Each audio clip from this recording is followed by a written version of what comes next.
Good evening, everybody. It is Monday. Hope everybody had a relaxing and productive weekend. Happy Veterans Day for everybody out there that served our country. Thank you for the service and keeping us safe. My weekend wasn't too bad. A little busy. Didn't get a chance to do any Star Citizen stuff, but I did play a little bit of Cyberpunk in the evenings for a little bit. I did end up finally finishing out Phantom Liberty. Enjoyable experience. I got it fully modded out. The game is once you start modding it out, it's a lot more fun. I was jumping in the PTU this evening, but servers are what they are. So I'm gonna do my typical game loop this evening, just kind of ease into the week. Nothing extremely fancy, just doing some chill salvage.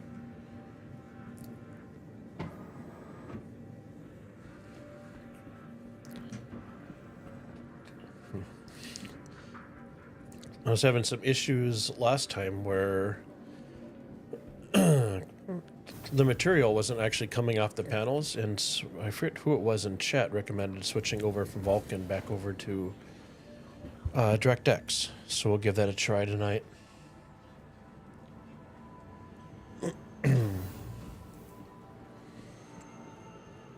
So we're at Area 18, I'm sure, as you guys can notice. We are going to head over, make sure I have food and water on me. Yeah, we're good. Head over to the Ambitious Dream Station. Wanted to take care of that this evening before I jumped on, but ran out of time. So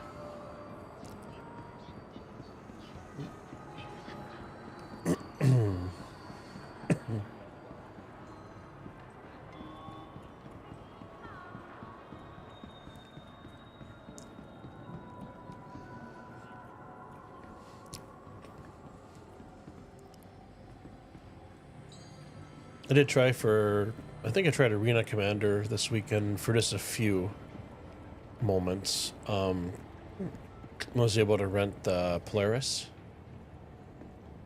That was kind of fun. Pretty big ship. Still waiting for the Myrtle, Medical Turtle, the Terrapin. Definitely gonna check that out. And then if I like it, I'm probably going to upgrade my Cutty Red to it.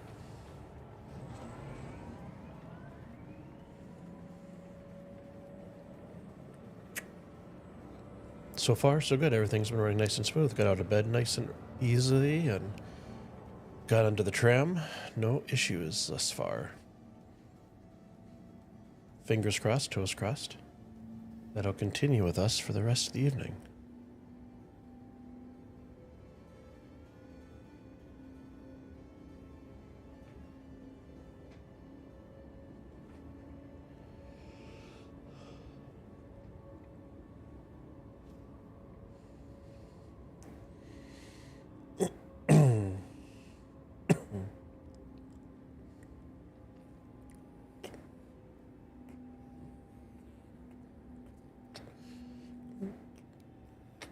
If any of you guys are wondering about Katie, she is doing good with her torn ACL. She's getting used to, she's my little hoppity girls at the moment.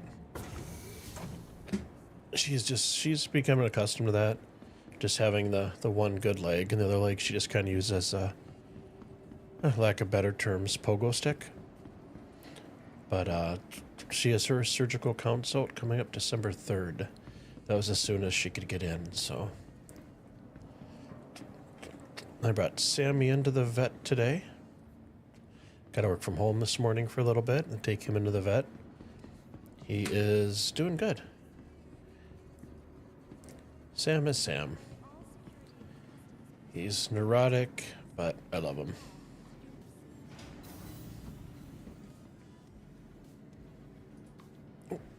Helps if I go to my hangar, right?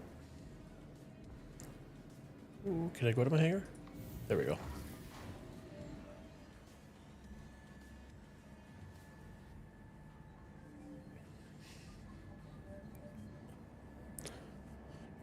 I think we'll take the Cutty Black up and over. Let's see, do I have my Atlas out? Yes, I do. Still want to buy a few of those, a few more in-game. Kind of stage them around that area. Cutty Black. You know what, let's just do the Cutty Red. I don't want to sit here and wait for the...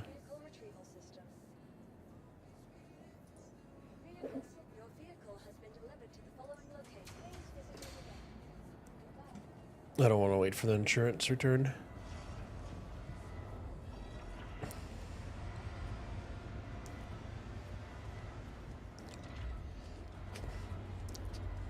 That one horizontal bar right in the view of the cockpit. I'm wondering if I switch to a different skin,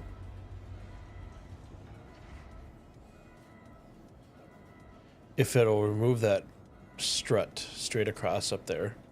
I take my mouse right there. Cutty Black does not have that, and that drives me nuts because it's right in your field of view when you're flying.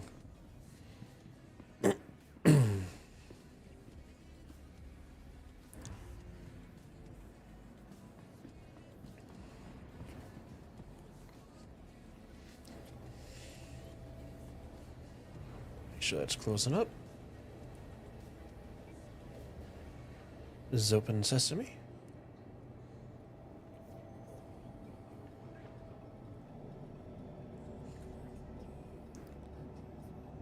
Okay, let's switch over to the joysticks here. Throw our engines on with I.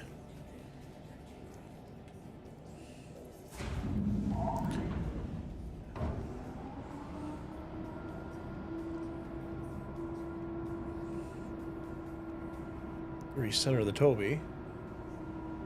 Okay.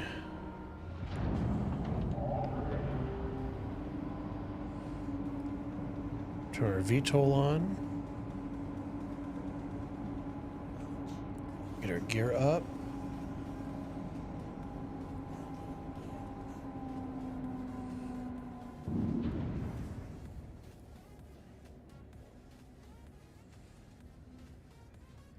Turn our VTOL off. Get our speed up there, and then let's head out of atmosphere. Throw on the cruise control there.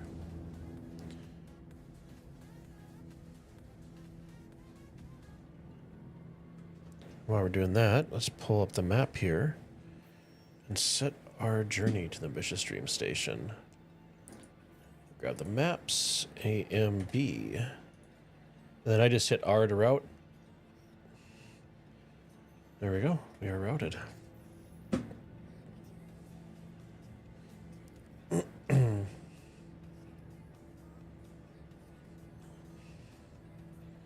Let's grab global chat off of there. There we go. Most of the time people behave themselves, but sometimes they get a little toxic.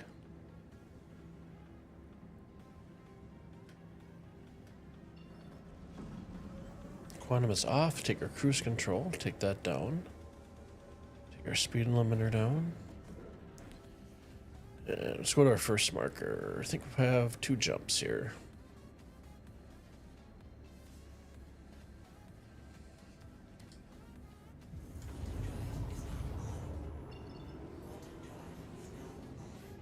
And the next one should be to crew L1. There you are.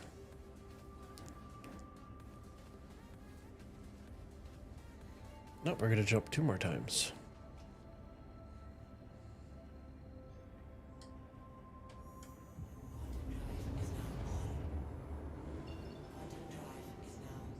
Let that spool. There we go.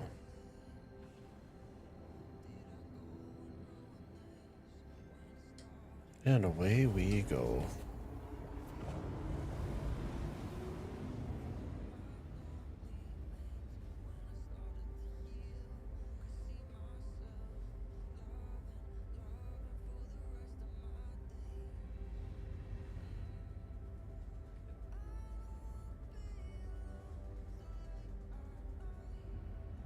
Let's try to fix our camera here.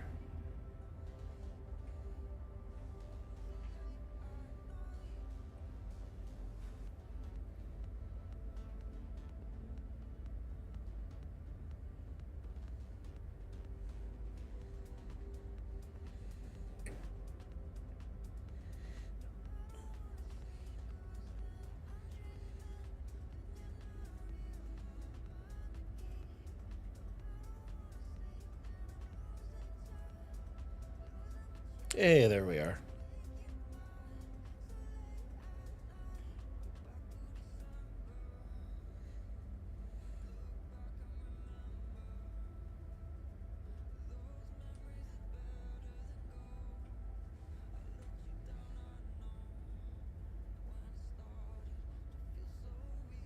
Just setting my camera bindings right now.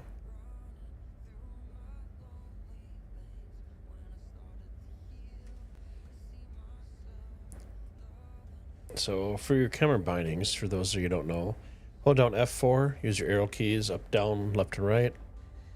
Or, sorry, arrow keys left, right, forward, and back, and then your page up, and then your page down keys to adjust to vertical. And then you can use home and in to do your bokeh, your focal point. And then once you get a place that you like it, you hold down F4 and hold down one of your number keys for like 3 to 5 seconds. And it binds it. So now I can hit my 3 key to switch over here, my 1 key here, and my camera for right behind me. Ooh, my bindings did actually stay from previous. And I think you have to store your ship in order for the key bindings to stay.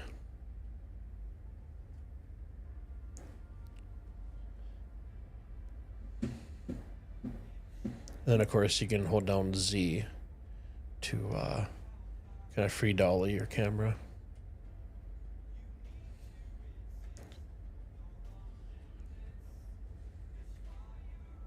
I'm trying to get a nice top-down shot. Okay, so we need to take the camera and there we go. Combine that to my top. So I got my one back, my left, and my fronts, and my top.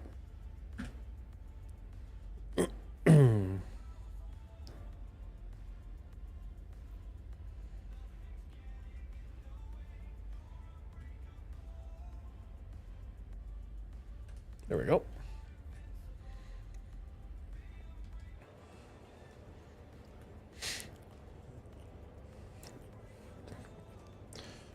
Yeah, what I'm curious about is if I change skins, if it will get rid of this bar right here, which is not present on the Cutty Black, but is on the red, which absolutely drives me nuts. If you couldn't have guessed.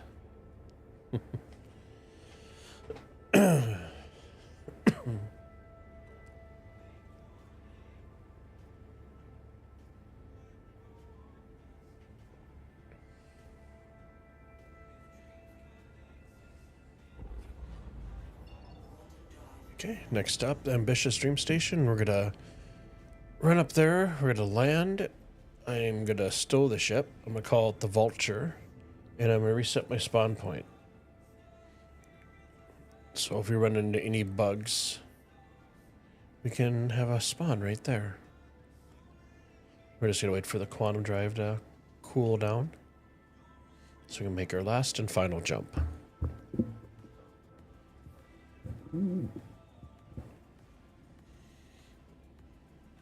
And it's almost there. Doo-doo-doo.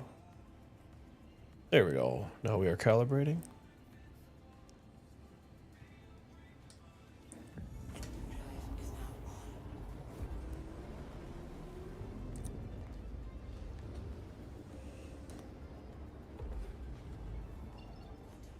There we go.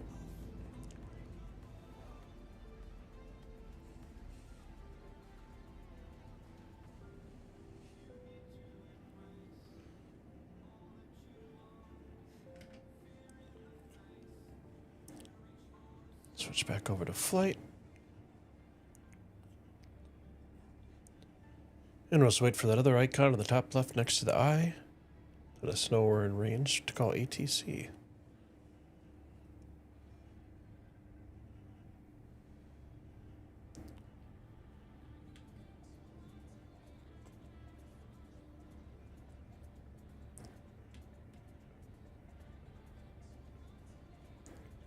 Oh my god, that bar is so annoying right in front of the cockpit. Honestly. Okay, we'll try calling again. There we go. Gateway granted. There we go.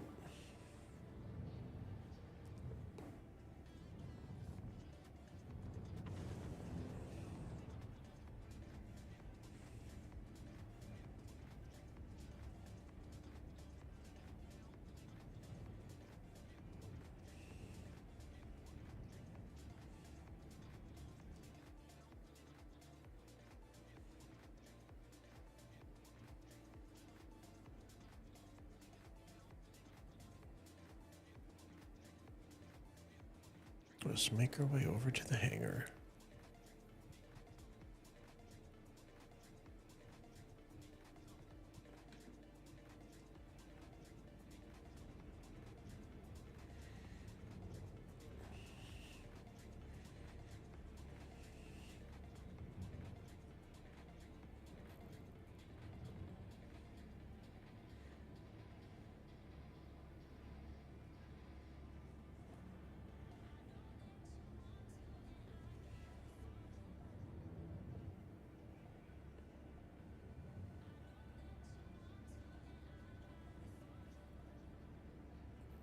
Line ourselves up. There we go.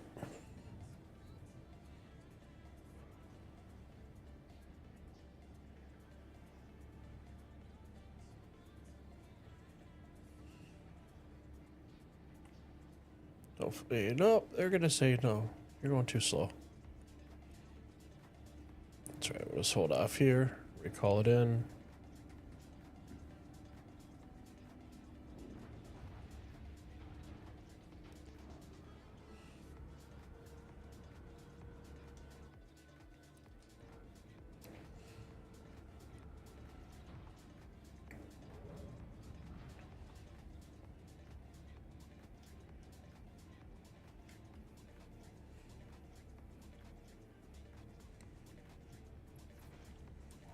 There we go.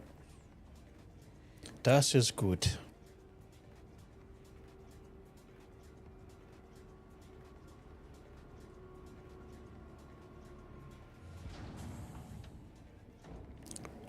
Anybody do anything exciting over the weekend? Anything fun? Star Citizen, games?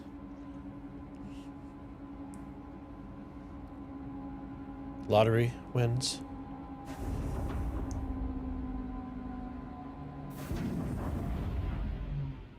Thor VTOL landing gear?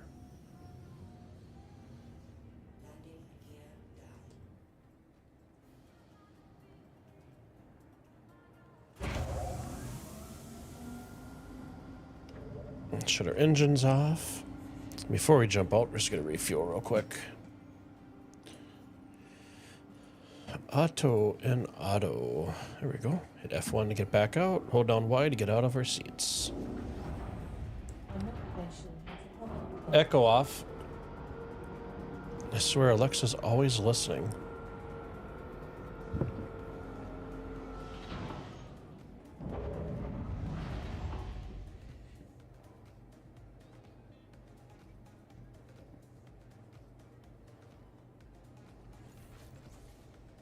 Let me out. There we go. CAG, if you're watching, get rid of that dang horizontal bar, please. I'm assuming if I put a skin on it, it may remove it. But I currently have my camo livery connected to my Cutlas Black, so. Okay, let's grab and we'll store the red. And the Vulture we will claim. Give it a few seconds and we'll do the expedited fee. Let's go up and set our spawn point.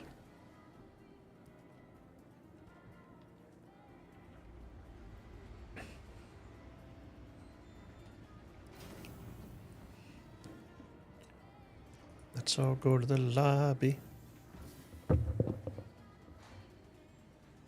I'm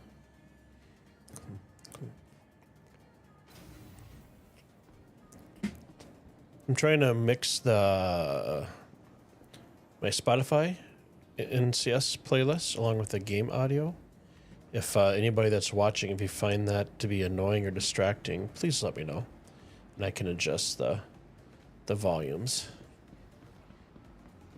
I'm trying right now not to make them compete with one another. Just something nice and ambient in the background.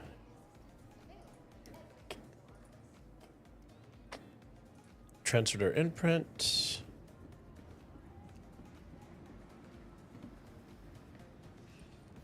I'm going to knock on wood because everything is very snappy and responsive so far.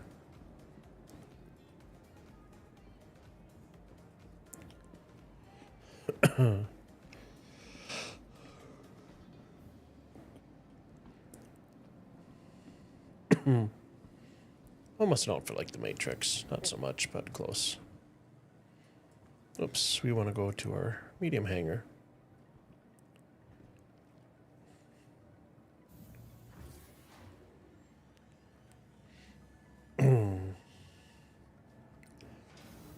Can't believe it's already November 11th. Absolutely crazy. Is it me, or as I've noticed that as you get older, time goes by so much faster.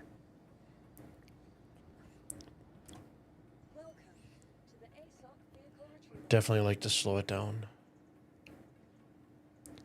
Oh, we got 51 seconds left. Not so bad.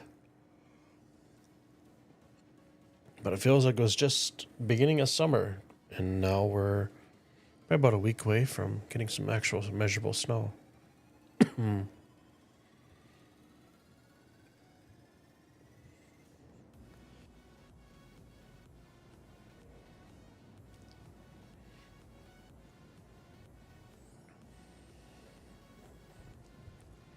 Oh, my keys, there we go.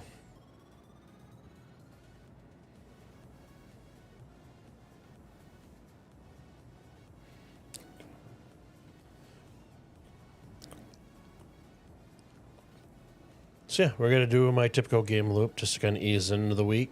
We're going to do some salvaging, panel salvaging out of the Ambitious Dream Station.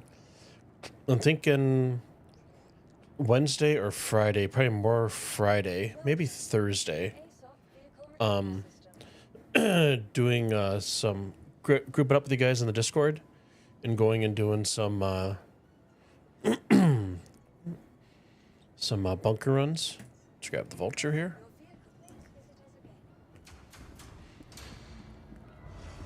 I had wanted to do that over the weekend, but there just wasn't time.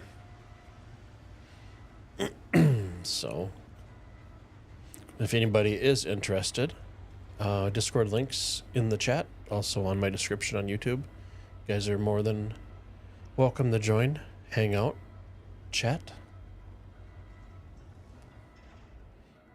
We got 20 members thus far.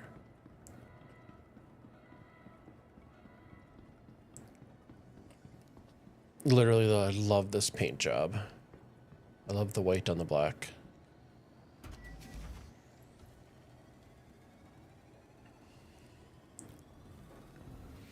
And I would have to say that this is literally my favorite ship in the game. Okay, let's switch over to the joysticks here. Actually, let's make sure we're refueled up. Just no service, no service.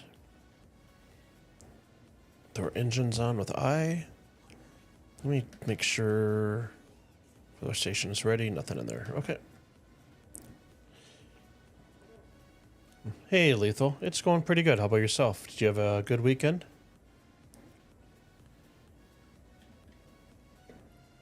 Good to see you back.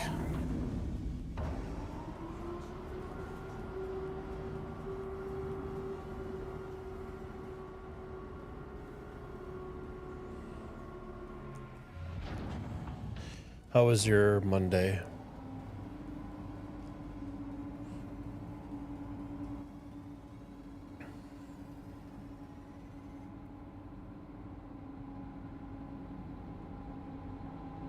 Get our landing gear up.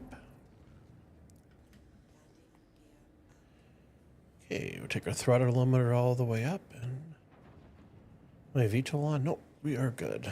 Gears up, VTOL's off.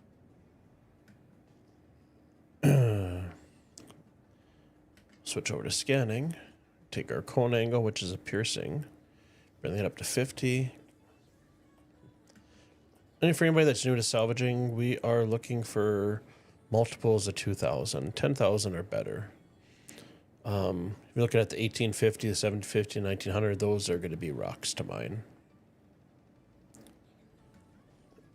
Sometimes takes a little bit.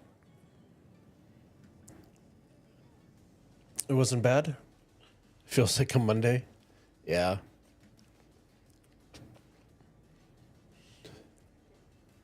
My Monday was pretty relatively quiet. I got to work from home in the morning, and then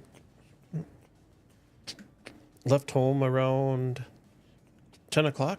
Sammy had a vet appointment. Just like Katie, he has Lyme's and anaplasmosis. Not currently active, which is wonderful. But since my moving is going to be not till this spring down south, spring, early summer, for my house and land to get done, I did set up my pups with a new vet that I like much better. So each one of them are on, I forget what it's called, it starts with like a T. Basically has a tick preventative in there, the heart guard, dewormer, all that good stuff.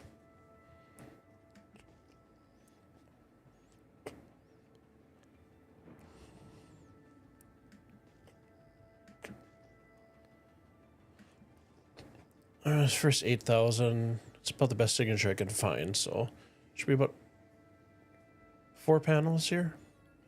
Maybe a couple arrowheads, one bigger one. Take off the throttle.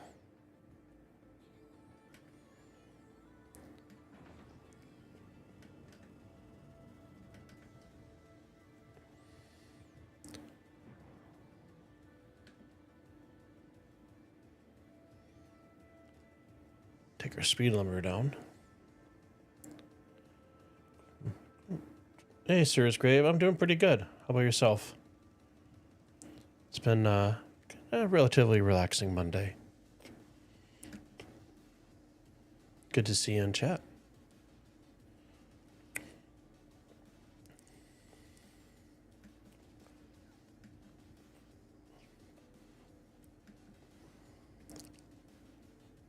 And are my lights stopped working again? Oh, no, the lights are working. So we'll try this. So I've been running Vulcan for a long time. And I noticed that for salvaging, the material isn't really coming off the panels like it used to. So I forget who it was in chat last stream recommended to switch over to DirectX for the salvaging. It was a bug. And they were absolutely correct. Switching from Vulcan over, now everything melts away nice and smooth. Actually, panels actually look like they're getting bare.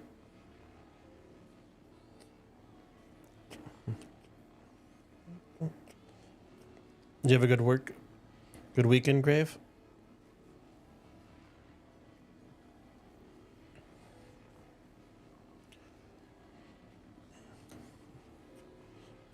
Good. Took the night off and just got home from a little trip and made it home in time to log on and see what you're doing tonight. Well, I appreciate you actually taking the time to stop by.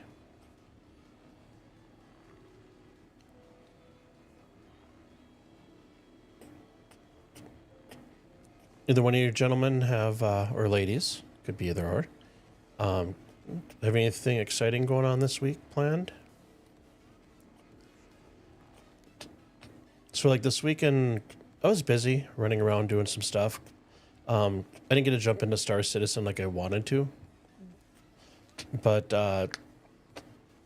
last night when I was finishing up, I noticed on Netflix, Arcane Season 2 came out. They had the first 3 episodes on there. So I watched all 3 of those.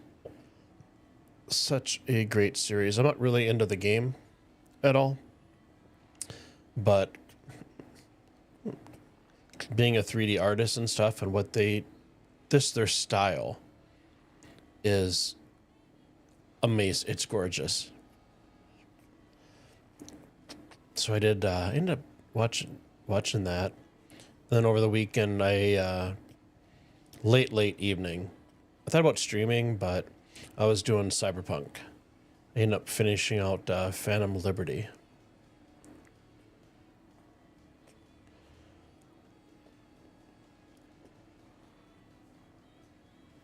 And I didn't realize that once you complete it, you basically you lose all your weapons. And you have, so I did somebody messaged me in the game and said, hey, for a fee, we can deliver your weapons back to you. And so I did that option, and they have not appeared yet. My favorite is the Skippy weapon. I love that weapon.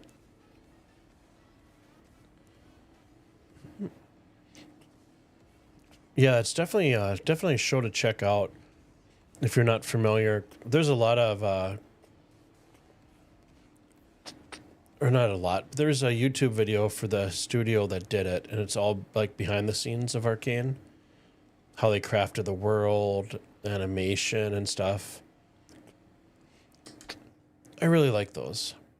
It's unfortunate that nowadays, with like everything being digitally delivered, like, I know for me, back when I was younger, when Blu-rays came out and stuff, I'd buy the Blu-rays just specifically for the special features, right, behind the scenes and stuff like that. And I'd always buy them because they'd have like most of them had the digital copy that you'd claim through Apple or whatever, iTunes. But now, like some of the movies, like The Wild Robot, I picked that up on Amazon. I thought it was a great movie, very cute. I like the style. There's no more. There's special features aren't there anymore, which is kind of sad. Because I used to do that and like listen to the commentary and stuff like that.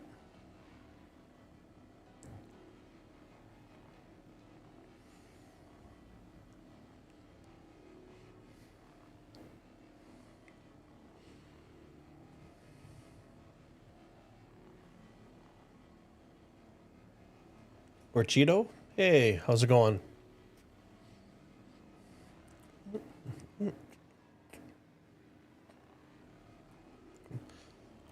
Are you an Arcane fan as well?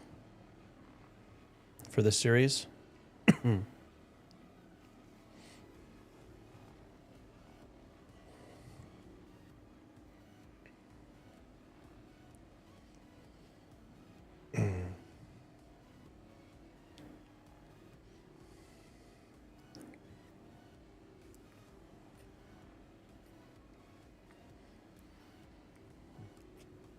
How was your weekend on Monday, Richardo?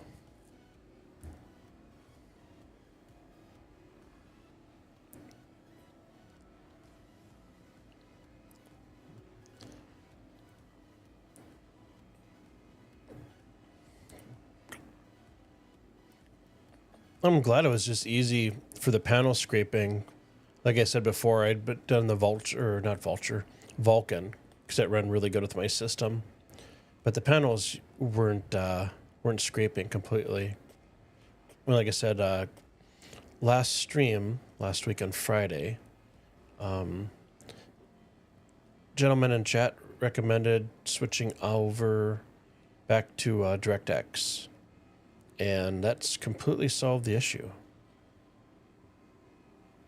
Now the panels look nice and bare while scraping.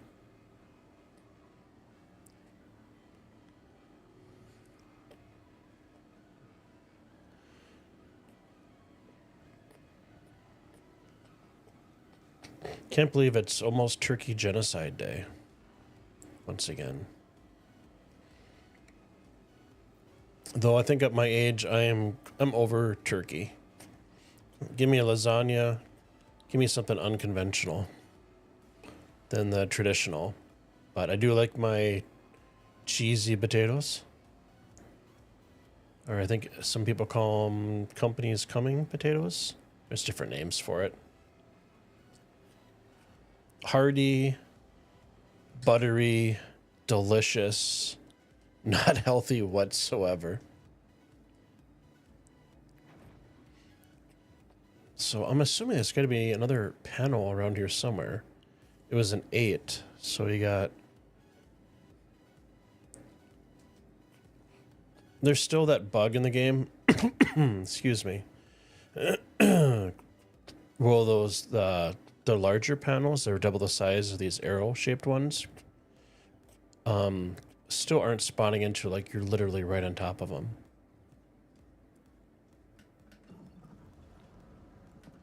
So, don't see one.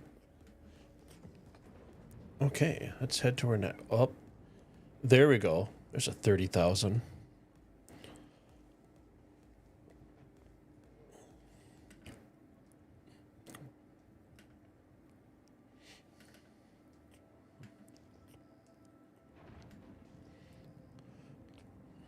I usually just, once I scan and find a spot, then I usually just either jump into nav mode or I'll jump into salvaging, just because I like to monkey around with my speed limiter.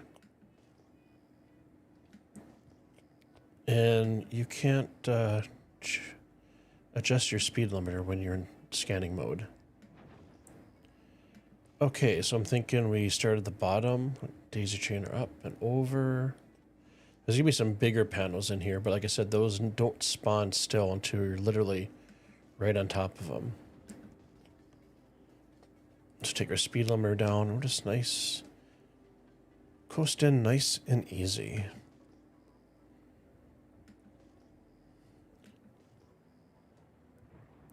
Because you never know when those larger panels are gonna pop up. So that's backside of them.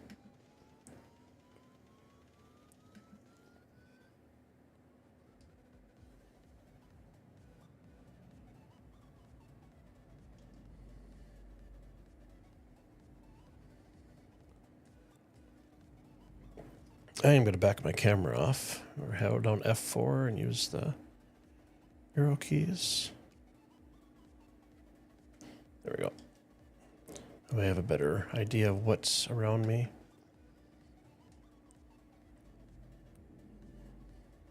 Ooh. That could have been dangerous, and that's why Kaysen keeps his speed limiter down pretty low.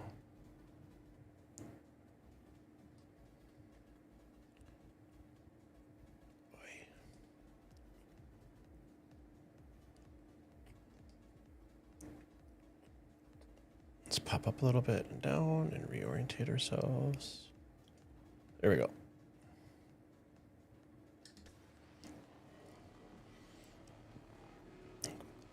I think, like most people, salvaging for me is just nice and chill. It's a good way to make money and just kind of sit back, relax, and just pressure wash panels.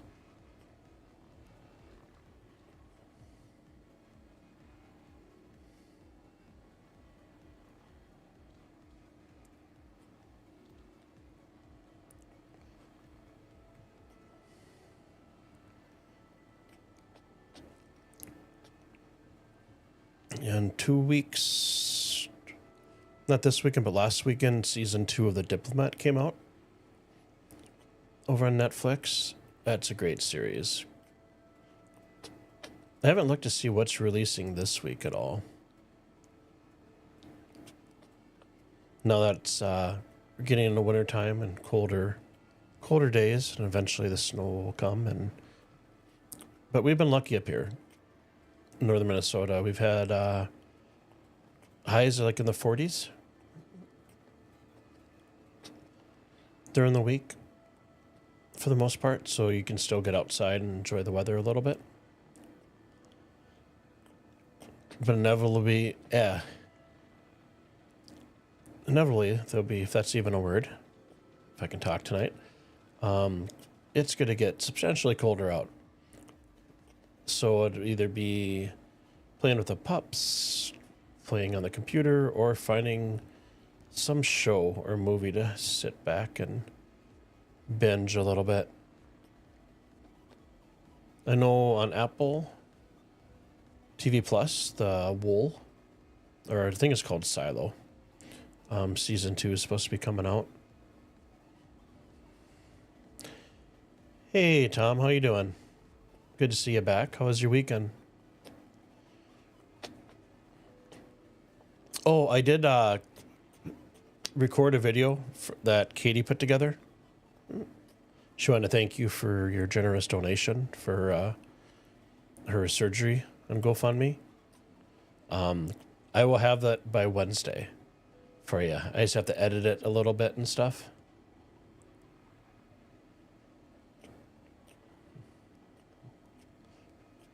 But I hope you had a good weekend. I hope you had a good Monday thus far.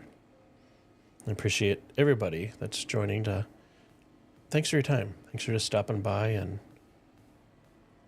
just hanging out. Unwinding after the busy day.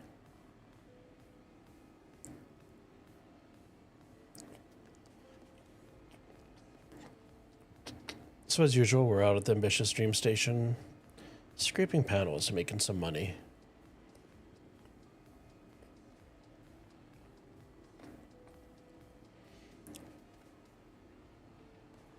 And first signature was a 8,000. This one is a 30,000, so we should be able to fill up pretty easily. Okay, the other one was... That's the bad thing. You get so many panels, and you can lose track of them pretty darn fast. So it's just a matter of finding them. Glad to help the furry loved ones. Had a good weekend. Hope you had the same. I know you said it was busy. Yeah, it wasn't too bad. It was just family stuff. Not like bad family stuff by any means. But just helping out the parents and stuff. So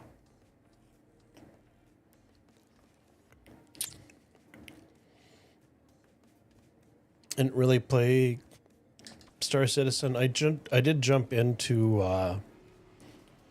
Arena Commander because you can gain access to the Polaris and stuff. Excuse me. So I did that for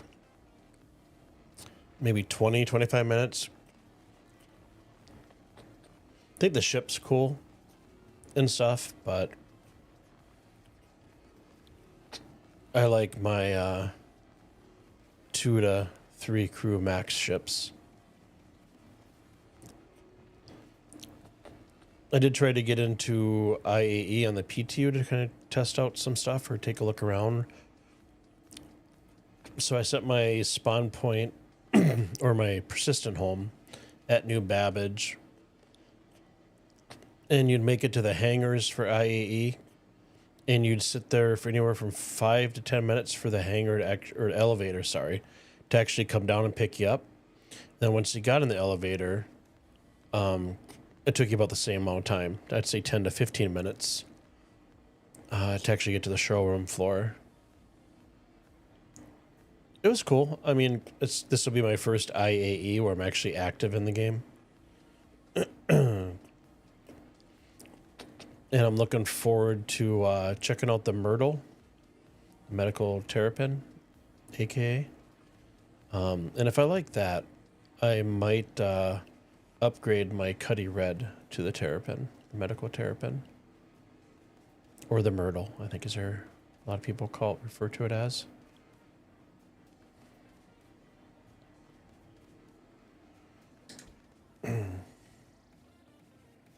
Make sure I'm not going to run into anything.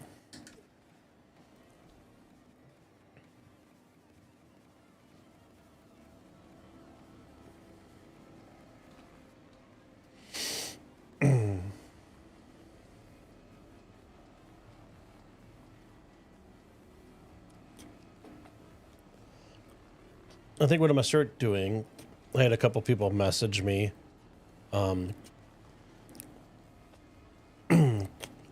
is once I'm done with the live stream the next day. So like tomorrow I'll take this video and I'll cut out like all the breaks and then section it off timeline wise.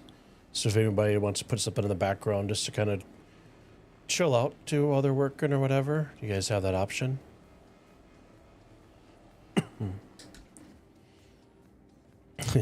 You're excited for IA? You're going to buy something? Nice. Do you have an idea what you're looking at?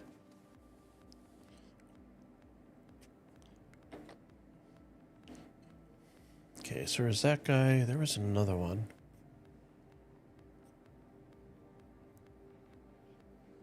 Okay, where is... Honestly, whoop, there it is.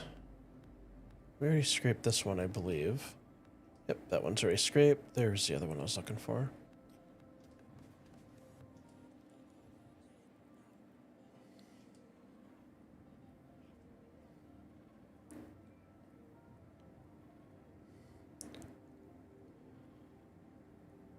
Oh, that one's scraped too.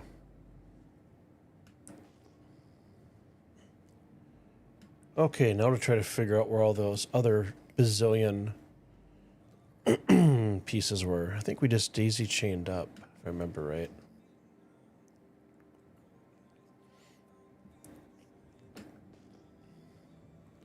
There we go. There's another one. All right, there's two more above us. So we'll go nice and easy because, like I said, those larger panels, there we go. Those guys don't spawn in until literally you're like 20 to 30 feet away. So you still have to be careful with those when you're out. You know what? I'm just going to stay orientated like this so I don't lose my...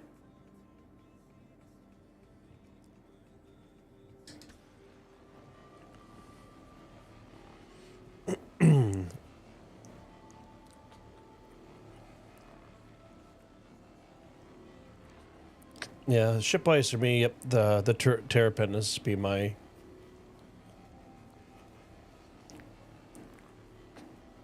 I think it probably would be my next ship. I like the Cutty Red. I like the layout. I like that, you know, it's Drake. I love my Cutty Black. But that horizontal bar when you're flying that's literally right in your eye line and blocks your view, that still drives me absolutely nuts. Evening, Rhaegar. How you doing, bud? Thanks for stopping in. Hope you had a good weekend and a good Monday.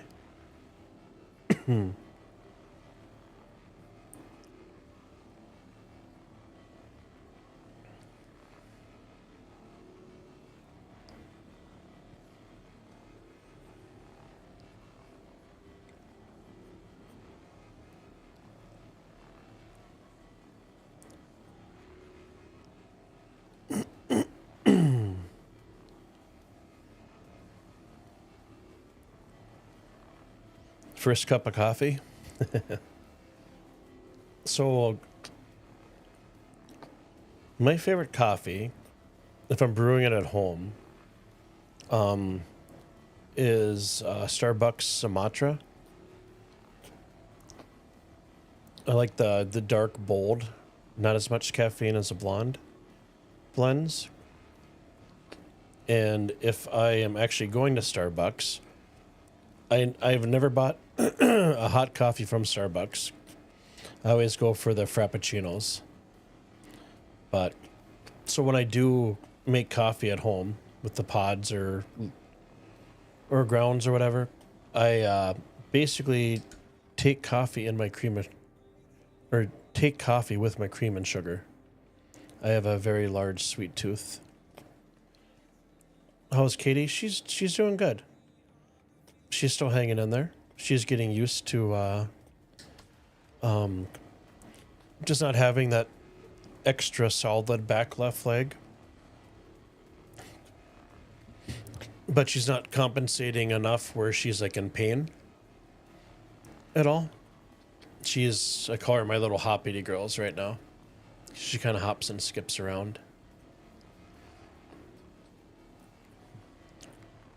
I got a few extra rugs, so on the hardwood floors, it's easier for her to get up. Just because it can be a little slippery for dogs.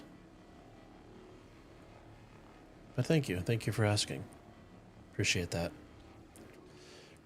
I brought Sammy in since my new property and house isn't going to be ready till like mid to late spring, early summer.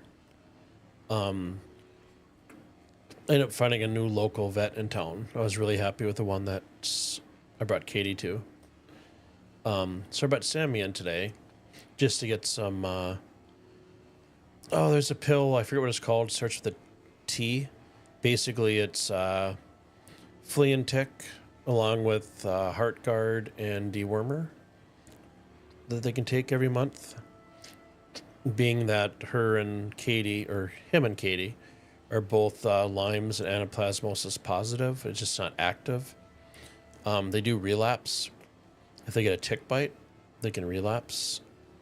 So this will hopefully prevent it a little bit, put them in kind of a better state. One thing you miss is a good cup of coffee. Stuck with instant right now.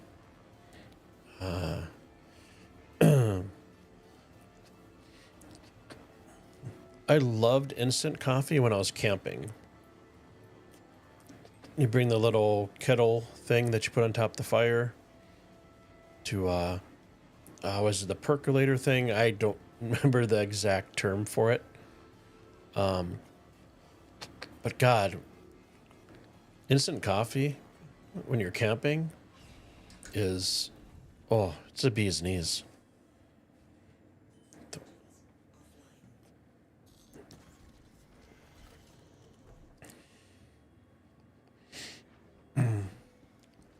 Let's go empty out the bottom.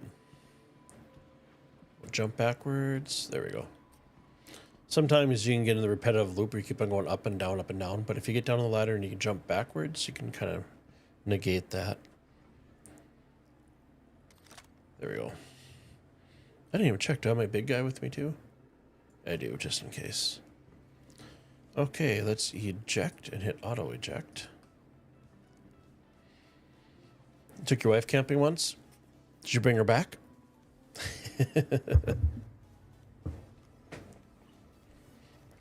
Or is she still stuck on an island somewhere? When I was younger, I used to take me, my ex-wife, and our 3 dogs. And we'd go camping. There's one lake up by me that bunch of islands, and it was first come, first serve. So basically I got off work a little bit early on Friday, had the boat all packed up, so all I had to do was come home, load the dogs in, load the wife in, and then head out on the water, and we never had any issues finding an island to camp on, which was nice. But I swear everything tastes better when you're camping, right? Bacon, eggs, coffee. Just once, we'll leave it at that. Understood. As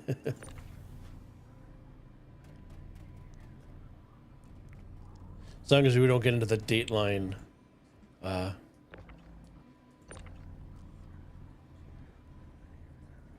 drop the wife off, we're good, right? Let's continue ejecting here. You just celebrated your 17th anniversary? Well, congratulations. They say if you make it after 10 years, you're set. 19 years is that's a pretty good pivoting or pillar. I'm trying to figure out what the right word would be. Accomplishment.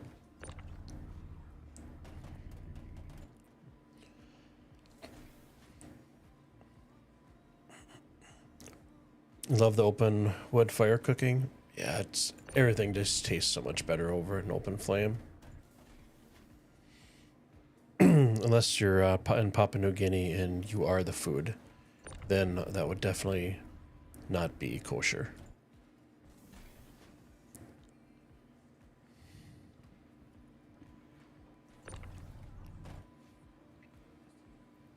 And we are full. So hold down R. I learned that from chat a few weeks ago.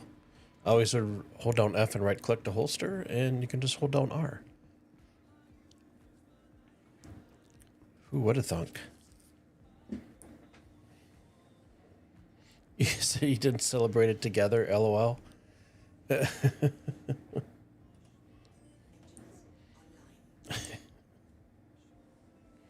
funny.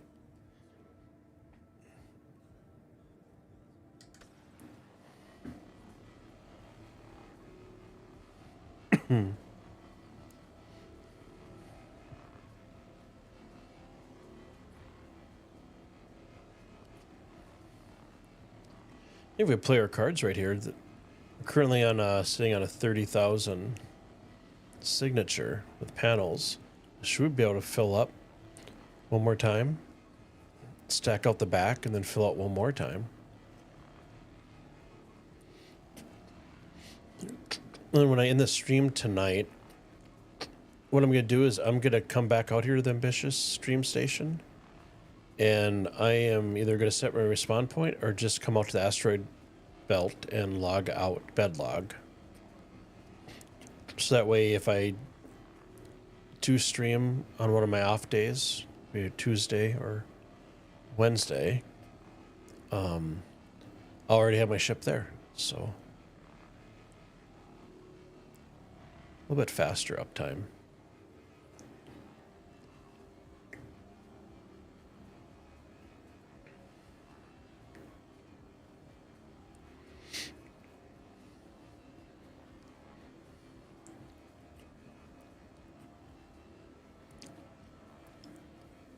In my YouTube rabbit hole over the weekend, I had panini sandwiches pop back up.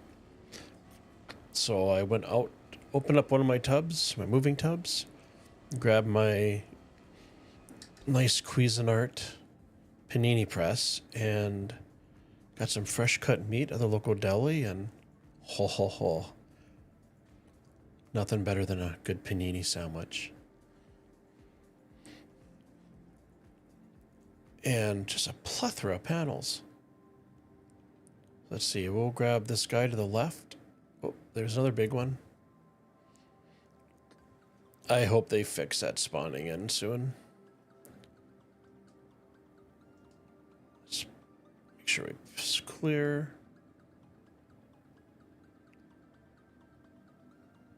Let's back off a little bit. There we go. Thanks for the congrats.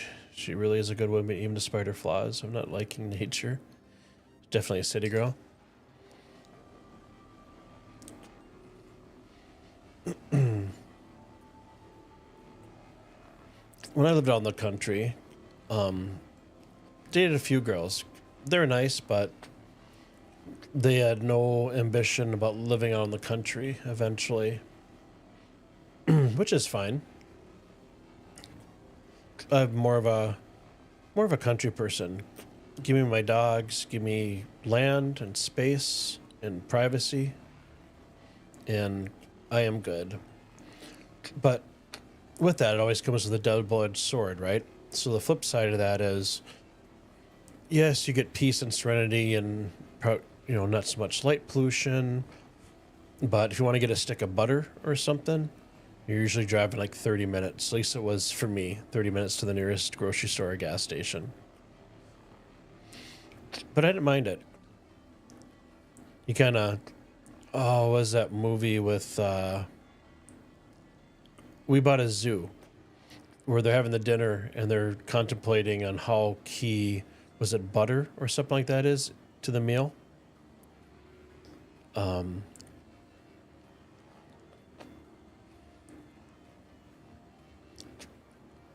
But I didn't mind the longer drive, even in the wintertime. I always do slow and steady wins the race. And it used to take me about an hour to get into work every day. Especially if it was snowing. But one thing I liked is on the busier days where you just, a lot of stress, a lot of hassle, you have that extra time, that extra drive home time to kind of decompress.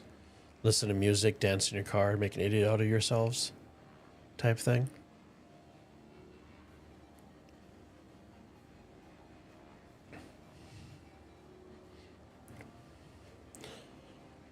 You've been finding panels much easier to find these last few patches. Yeah, I definitely like how they fixed the spawning in, as far as it's no longer just a set of markers that disappears. The markers actually stay there till in visual range, aside from the really, really large panel that can, if you're not careful, can ruin your day.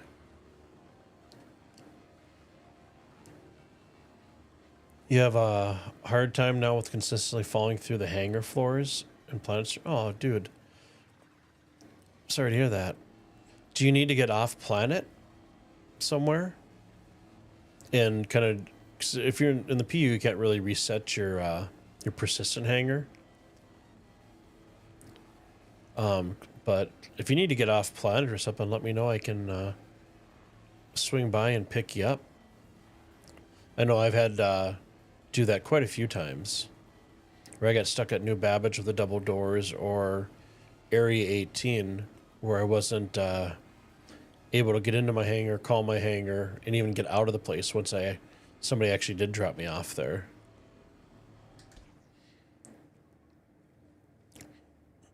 Your wife grew up in a small town here, but moved to the city after a few years, came back here to the small town, and that's where we met. But she would like to go back to the big city. Me, not so much. Yeah.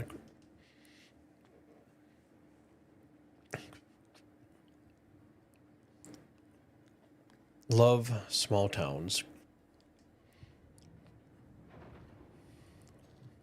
Everybody kind of knows each other, which can be good or bad, depending if you have how many Karens you have in town, right?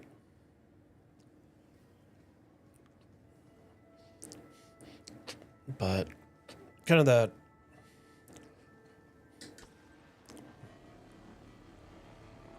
the small town feel, almost like you're in a Hallmark movie, right? Where everybody just has a good sense of community and looks out for each other.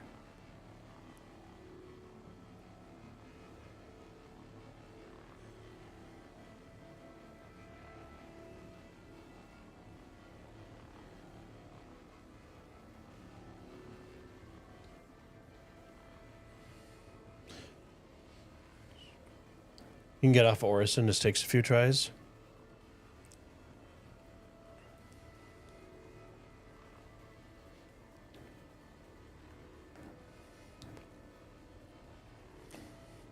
I'm wondering after IAE is done, because I noticed that so far all the Evocattis, they're lifting the NDAs. People can actually stream and stuff like that. I'd be curious when 4.0 will go to the PTU first wave 1 for testing. If that's going to be a December thing, or if that's going to be around IAE, and then Evocati will get like the next stuff that they're going to be adding into 4.0 to test.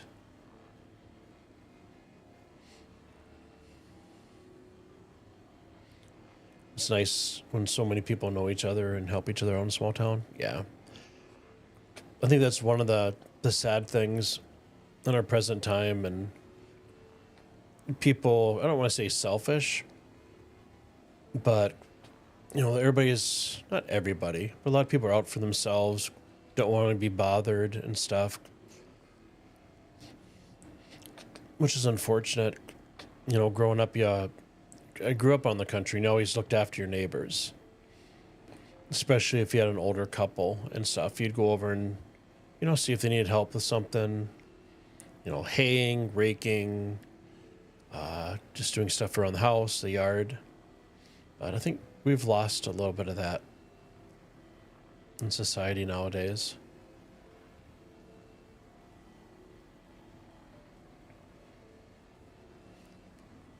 You have 30 miles outside Canton, Ohio for time out in the country. My wife and mother hated it. So our neighbors often shot guns, scared them. Oh, sure.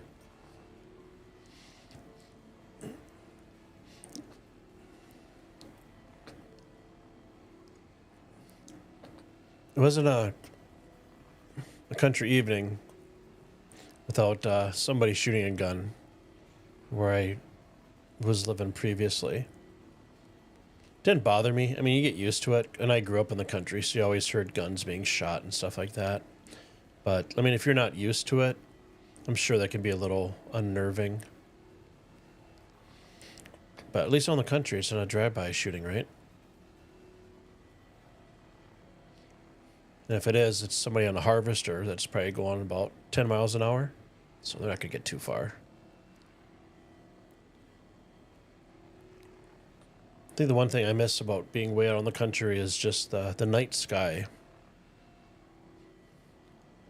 without all the light pollution. I had looked at getting back into astronomy, picking up a telescope, and just getting back into that hobby. So it's on the list. Maybe after I move. One bad thing about the internet, people don't socialize. Yeah. We even have that when we have our group has guys weekend. It's funny because we're all sitting around and looking at each other, but for so long, we're on Discord because everybody's busy and stuff, which is it's life. Everybody gets busy, but it feels weird.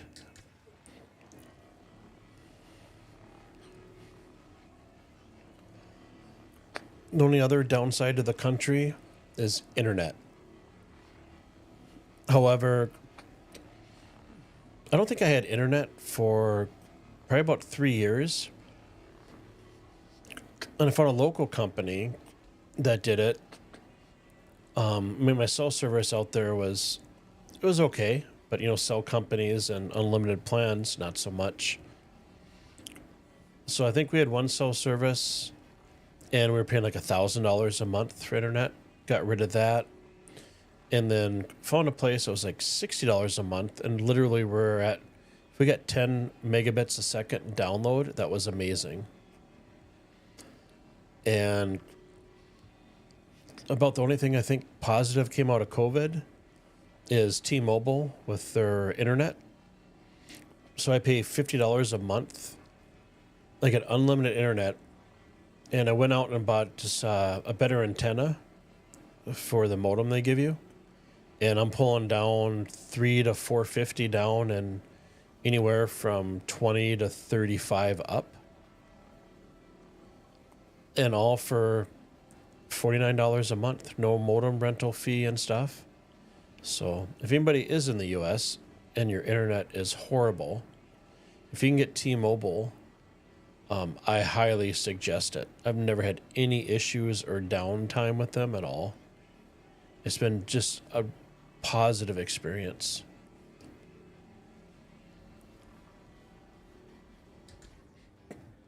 Because I went like the hotspot route and all that stuff.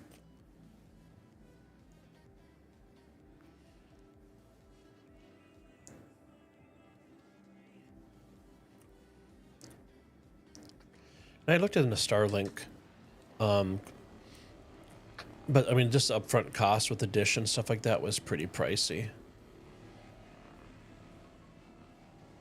And then it being satellite too, your lag, I don't want to say your ping, but latency, that's what the term is pretty, I heard is bad with satellite. Don't quote me on it. I don't know enough about it. That's just kind of what I've heard. Okay, so we'll get this, drop down and grab this panel here. Oh, I shouldn't reorientate myself.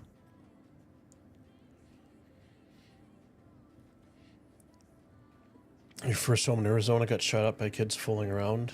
Oh, jeez. That's got to be terrifying.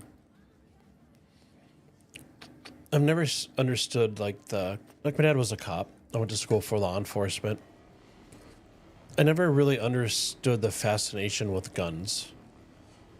And I suppose that's me. That's just me.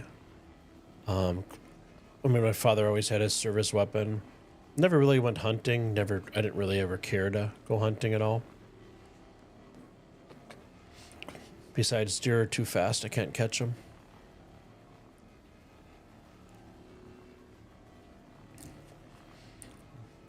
When you were in the country a few years ago with internet options so slow, moved back to the small town where I grew up, and yeah.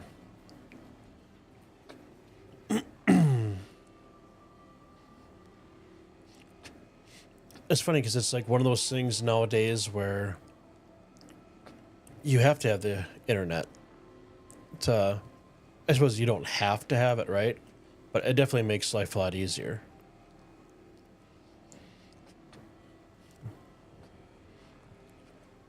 I'm from the generation where if you had a car problem, either you knew a good mechanic or you bought a Haynes manual. And if you wanted to learn anything, you went to the library or the college and pulled up microfilm and books and all that good stuff.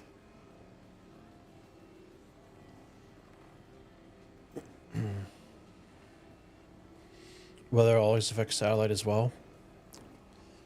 Yeah, I think the only hit my T-Mobile takes, and it's not a big hit, is when it's like overcast and cloudy and foggy. Then I have a little bit. It's more so my upload speed will drop down to like maybe 15s, which still I will not complain about it.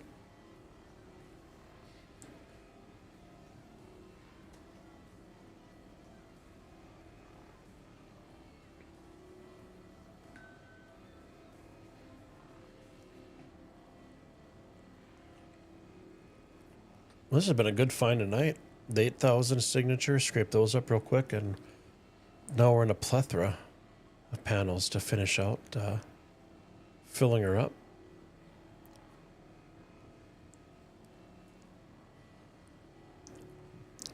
And panels can always be hit or miss out ambitious. It always depends on the night, who's playing, you know, because you might get a group that's doing salvage panels out here, and they'll have one of the bigger ships and maybe 3 or 4 vultures. And those times it can be picked pretty clean.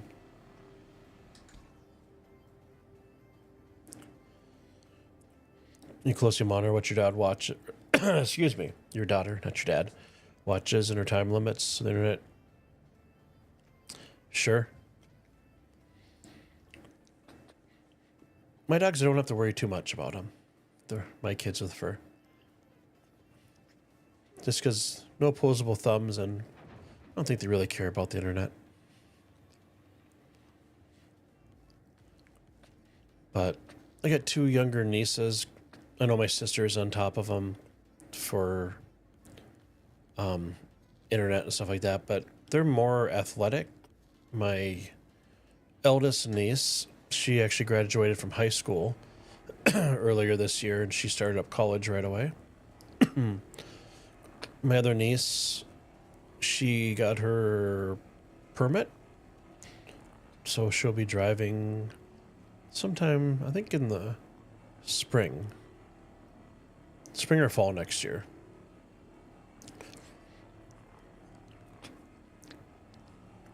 I was surprised when my eldest niece graduated. I had accumulated, you know, MacBooks and iPads and all that stuff throughout the years. So I ended up passing on one of my MacBook Pros. And her school, they never touched computers. They had iPads, which I thought was one of the weirdest things and stuff, that she had never touched, like physically worked on a computer at school. It was all iPads.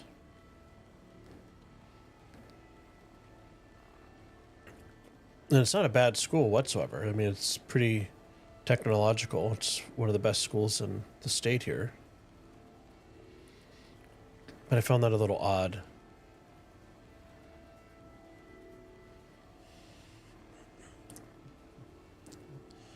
Have you seen the YouTube video of the dog chewing a charging cell phone and started a fire? I have not.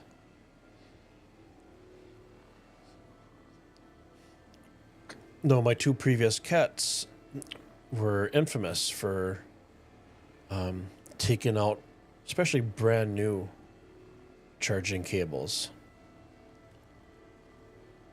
That was very, very frustrating.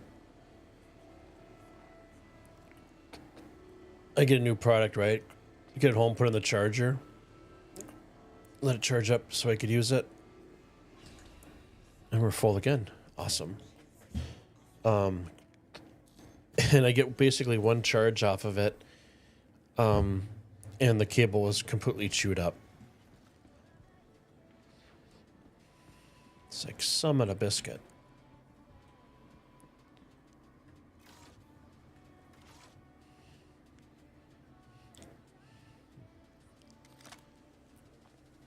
They're old school there.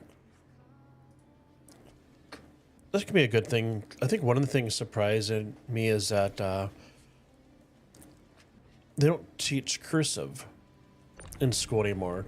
But, I mean, in all honesty, how many people actually write in cursive if it isn't like a thank you card or a birthday card, right? Anymore? So I can understand that. You know, times change, right?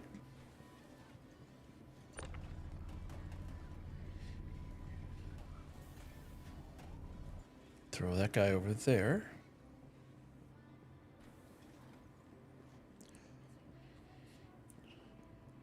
There are times you have to walk your daughter because her bag is so heavy. Sure. I want to say my niece, most of their books, I believe, were ebooks. So they basically just write on the actual iPad itself.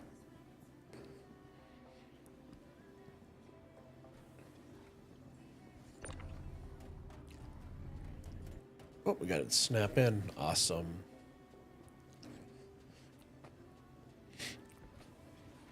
I remember when I was going to college many, many years ago, you'd have to buy your books, right? And they weren't cheap. And you get your books, you get to class, and the teacher would be like, well, these are all outdated. I'm just going to give you printed off summaries or whatever. But you had to buy the books for the course, which made absolutely no sense whatsoever. Oh yeah, I want to say that some of her school books were digital.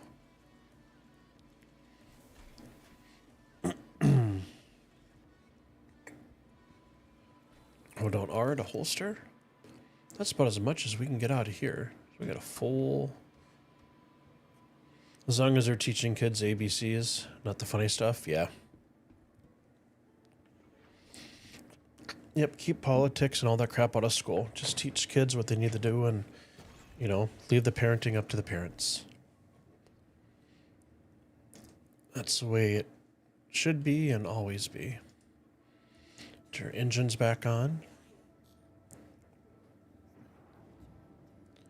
Okay. So now I gotta remember we had the one panel there. Is either down or it was above us. Or did they... No, they kind of just despawned. There's like 5 or 6 of them that were right around us. Okay, let's find this guy again. Where's that panel at?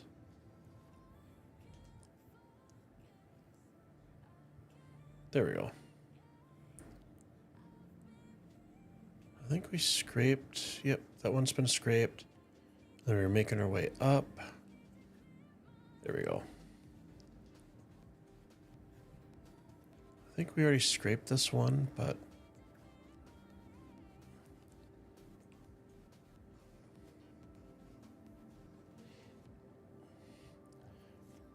You remember trying to cover those big books with brown paper? Yep, I did the exact same thing.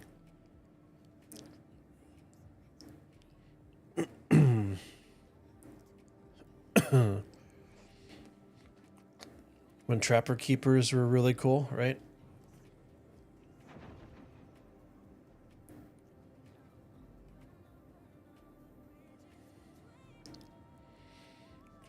And the ones with like the pictures of the animals and stuff on there, the ones that are more expensive are like the superheroes.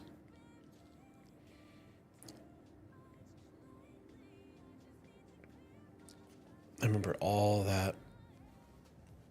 You know what, we're going to switch over to guns and we're going to shoot this thing out of here.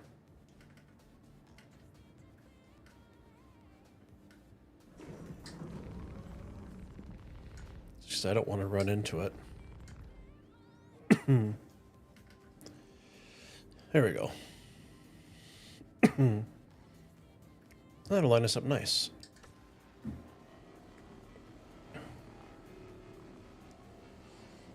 Arena school, yep. The people that had the books earlier, previously in the class, the highlighted material. I remember using Cliff Notes for the English, you know, Romeo and Juliet. Those are always handy.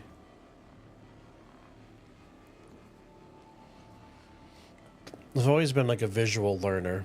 So like picking up graphics and construction and all that stuff has been pretty easy.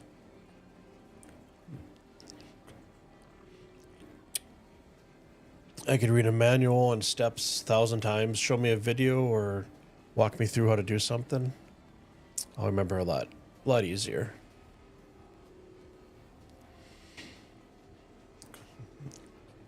Yeah, I think we weren't very rich growing up. Money-wise, rich can mean so many different things. So we had like the solid color folders, and I think we may had an opportunity to pick out like one folder with a picture on it. But like even the Trapper Keepers back in the day, you got the nice one, got all organized. You know, the day before school, you had all your clothes picked out and stuff. But those Trapper Keepers only, even the expensive ones, really only lasted like a week or two, and then they're all falling apart, if I remember correctly.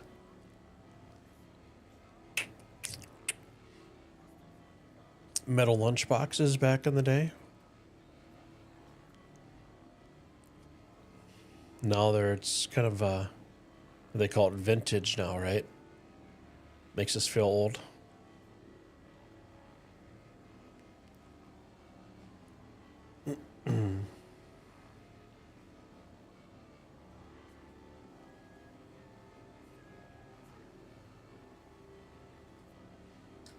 Nice. So we got that one. We've already done these. We're going to ease up nice and easy to the next panel. Because I know there's be some bigger ones like that one there lurking. I think we've already salvaged this one. I want to say. Yep, looks like it. How about this guy over here? That one's gone. Looks like we have one ahead of us. Kind of ease in nice and slowly.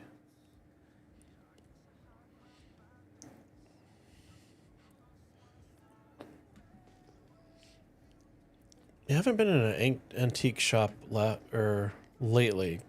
Yeah, I'm sure there's a lot of things in that we considered cool and hip back in the day that are sought after, like the metal lunch boxes and stuff, right? Metal thermoses for your lunchbox.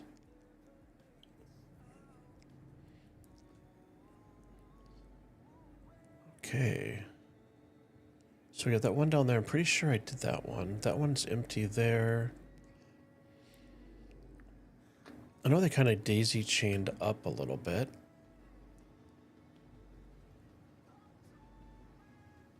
Pretty sure that one, you know what, it said to this guy right here. I think we probably already hit this one, but There were so many panels here, just trying to remember where all of them were.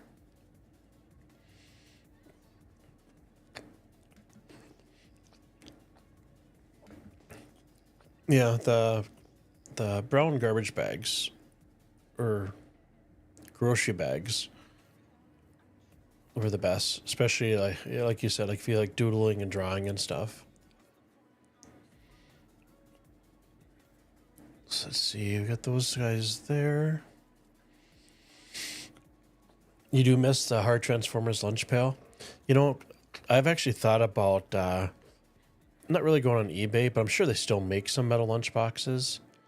Actually picking one of them up because the lunch one that I have right now is when I was down in Tennessee, I went to Buc-ee's in Sevierville, which at that time was the largest Buc-ee's in the U.S. before Texas lost that title, tore down their largest Buc-ee's previously and rebuilt it so it was bigger. But I have a Buc-ee's what is soft tote cooler. Some jerk broke the thermos your first day of school. Dukes of Hazzards in the Fall Guy. There's a throwback, right? The only time I ever saw my grandpa cry, I was watching a documentary on Indian motorcycles. He found out the model he used to own was now worth $100K. It's a few dollars.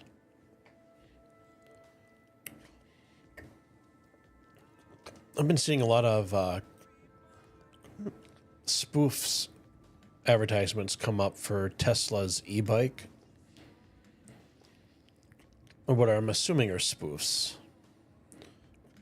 Because I haven't seen like anything in my technology section, you know, in the mornings in Google and stuff regarding those.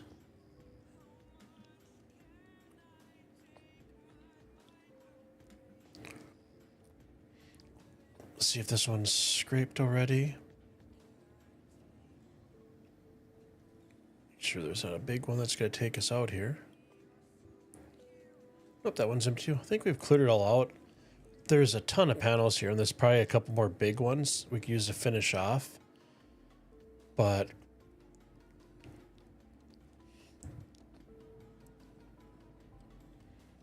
I do hope that they will eventually give us radar, so we can actually mark panels when we get into a big cluster like this. Make sure we don't hit that guy. So we'll just head to one more. What do we have to fill up? We're about... Okay. So look for a bigger signature. Oh. And I think 22,000 sounds pretty good. How about you guys?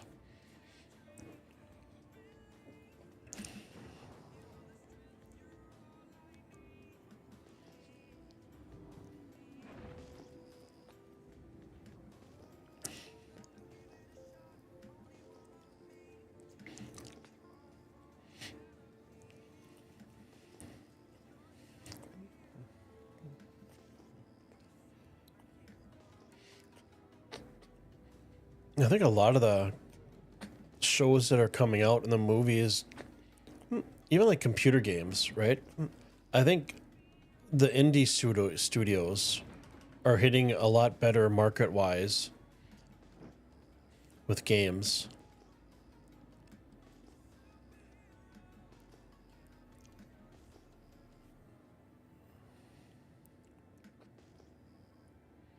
There we go. Well, this will definitely be enough. Take my speed limiter down. Let these guys kind of spawn in. But yeah, like ideally, once you get this, you'd have like your little radar pulled up and you could mark all of them. And then as you finish, you can unmark them. Would be nice.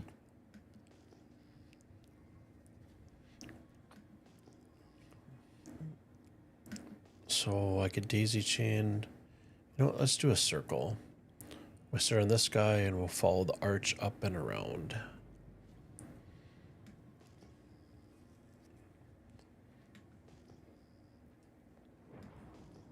Oh, and there is one of the big panels. Good thing I was paying attention.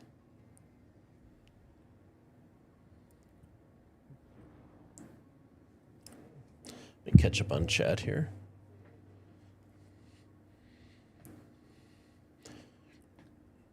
He chose Indian over the Harley because it was the first bike with an electric starter. Nothing wrong with 22K, especially when it's in the dollars. First electric start. You really enjoyed the first few seasons of The Expanse, but the writing sure went downhill. Season 5 and 6. Yeah, I think the final season could have been. It could have been a lot better. It could have ended a lot better. I 100% agree with that. And like when you start watching it, like the first, is it 2 or 3 episodes? It takes a little while to get into the series, but once you hit like after the 3rd episode, then you're kind of hooked. 5 is that's one where it started out with her in space, right? And they had the lady from Mars was defending the president, or not president. I don't remember what her title was. Senator.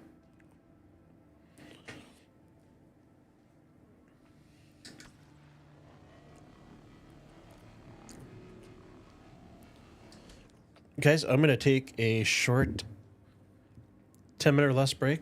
For you guys that are new to my channel, thank you for watching, taking the time to stop by. And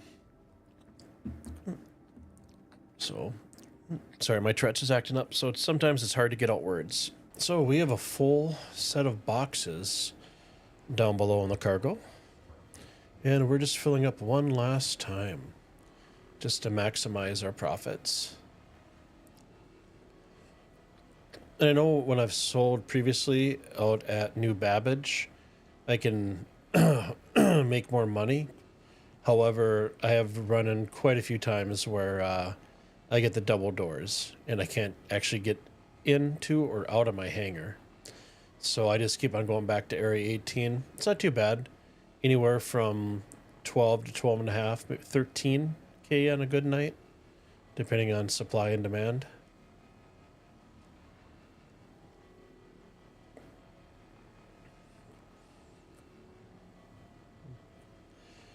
You're looking forward to buying the Starlancer Max after seeing the reviews. You happy you didn't? I haven't checked that ship out. I haven't done too much of a YouTube rabbit hole lately to keep up on news and stuff like that. I did watch for a little bit before I got busy at work today, a little bit of Space Tomatoes stuff. But I think the Polaris looks cool, but I mean, you need a full crew to do that.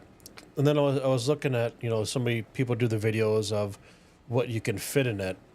And I think some of the tanks that should have been able to fit into it, you couldn't because of the missile racks on top. It wasn't tall enough.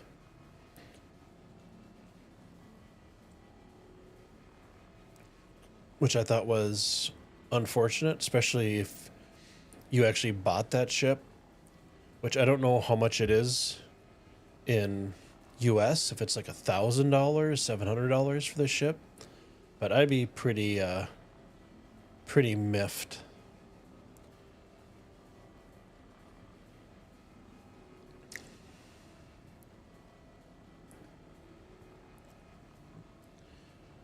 May as well be blindfolded flying that thing. Yeah, the Polaris was cool.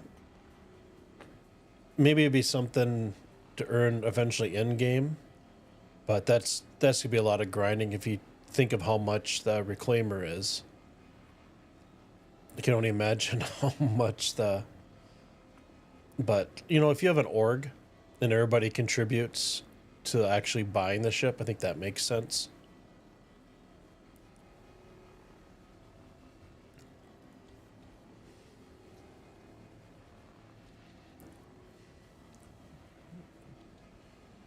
You upgrade your Freelancer to the Starlancer, but yeah, the view isn't the best. Gotcha. You won't ever own the Polaris, but it's a great ship. The torpedoes, tubes in there and stuff, and having to store the torpedoes and load them and stuff. I mean, when the game gets to that point, hopefully in my lifetime, that'd be something kind of cool to experience. Have like an armada battle in space. Okay, so we're gonna just swing around.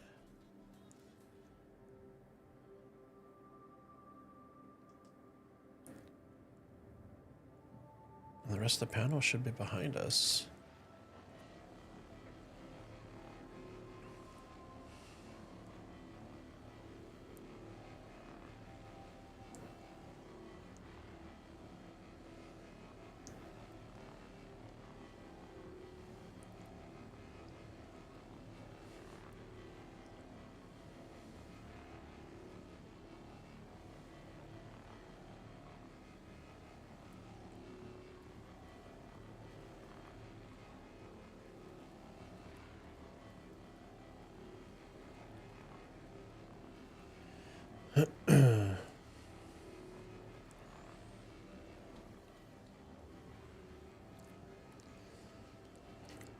So does anybody think we'll get 4.0 PTU Wave 1 by Thanksgiving?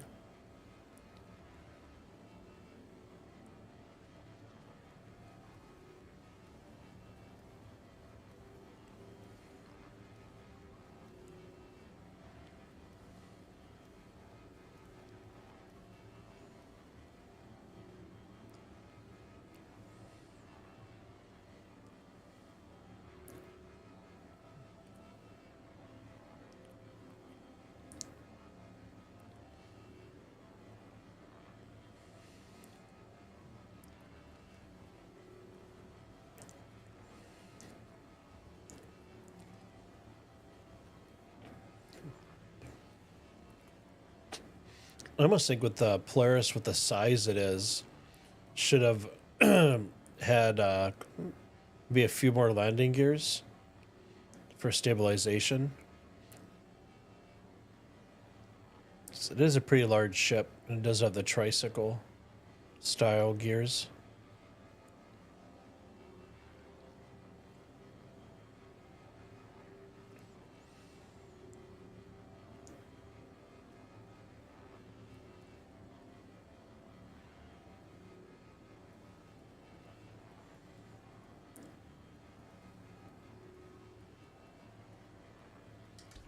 Cool, we got that. So it should be right behind us, would be the other panels.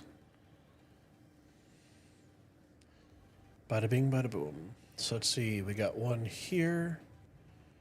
You take that one and then go.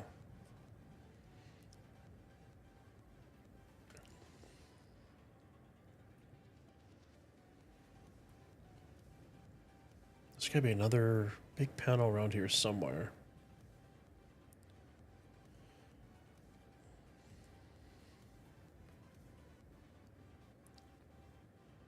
Gotta go nice and easy and make sure we don't inadvertently hit one of the big panels that spawns in.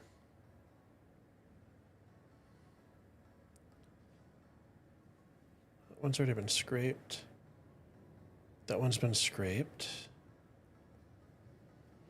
I've been a busy beaver out here.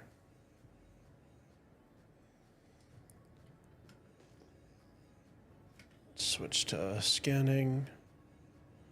I have no idea where those other panels are. So you know what? We'll just head to the this 8,000.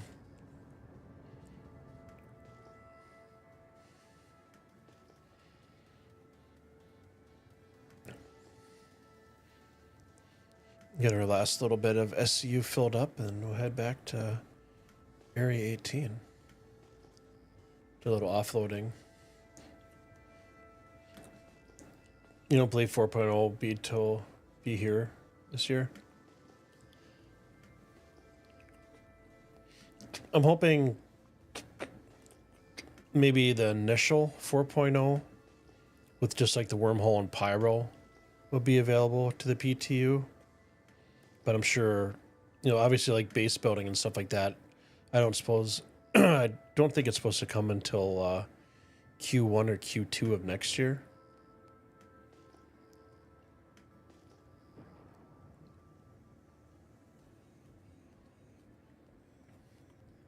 Throw our VTOL on real quick to slow down.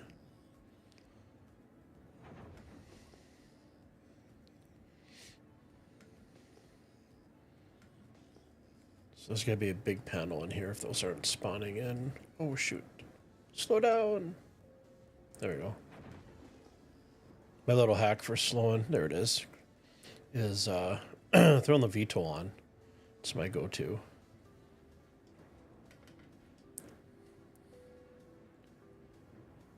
Let's take our speed limiter down quite a bit. Let's back off.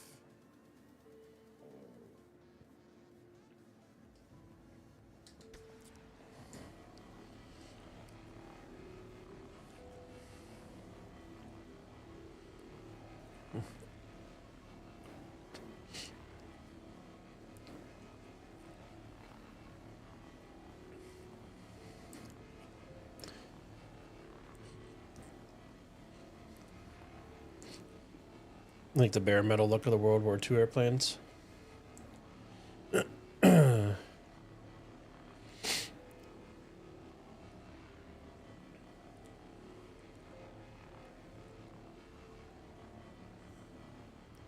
Most likely push 4.0 back to sometime next year. Yeah.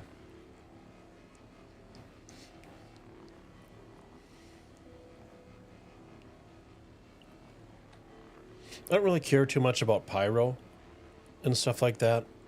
What I'm more interested in is the base building, setting up shop, mining, and selling, and crafting and finding blueprints. Kind of set up your own like little personal Menards, Home Depot, or Lowe's.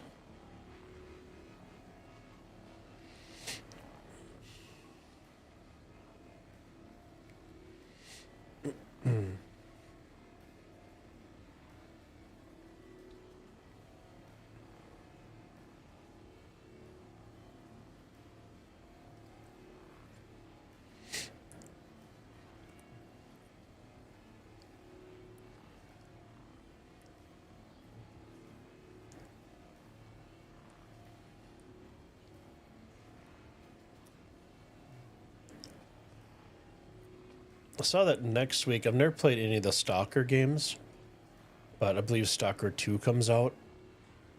So I've been kind of checking that out. Maybe just play something on my off-stream days. If I have time, maybe streaming that on like Tuesdays or Thursdays, or maybe over the weekend.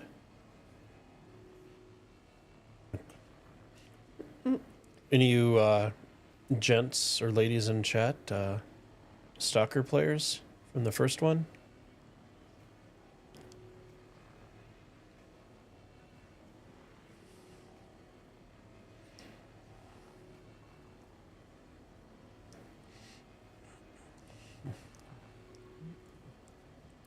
You're excited CIG opening up other systems so Stanton won't be so overpopulated? Yeah, I think once Pyro comes out, you know, the new shiny toy, everybody would be hopping over there.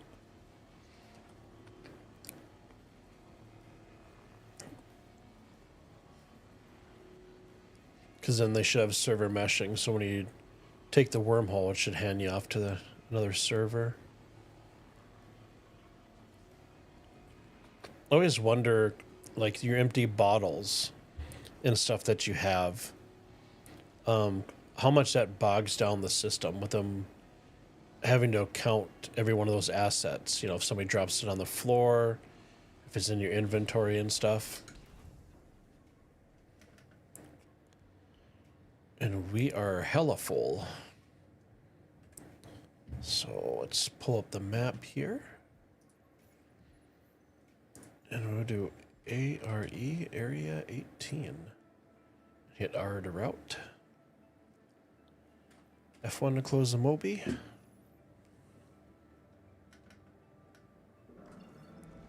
Get our Quantum drive up. Now, where is our marker? There it is. You know what? I'm going to get past this panel real quick. A little bit of an orange tint on my white paint. Looks like a raft. Argo Orange.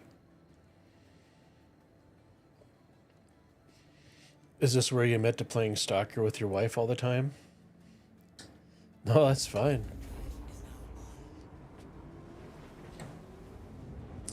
When I was married many years ago, we our favorite game was Little Big Planet. That game was so much fun on the PlayStation. You're anxious to see what you get for the RMC at Area 18? You always sell at Lordville?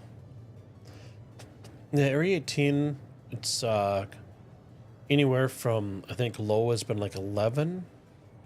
High has been like 12.5K. Fairly rarely do I see like a 13. But I think consistently across board, averages around 12. So, I mean, it's not too bad.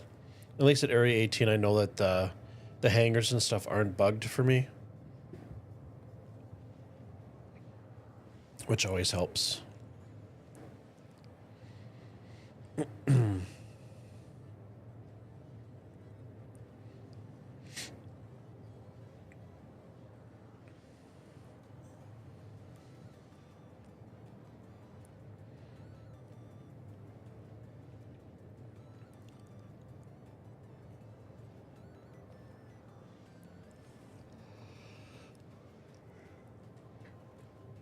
This would be a good end to a nice low-key Monday.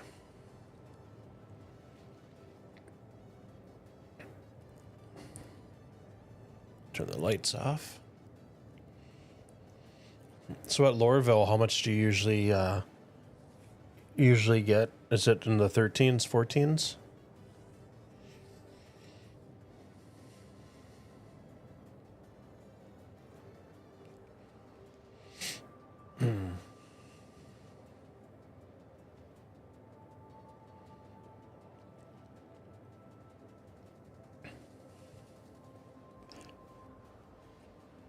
Call it Money Monday. There you go. It's a nice ring to it.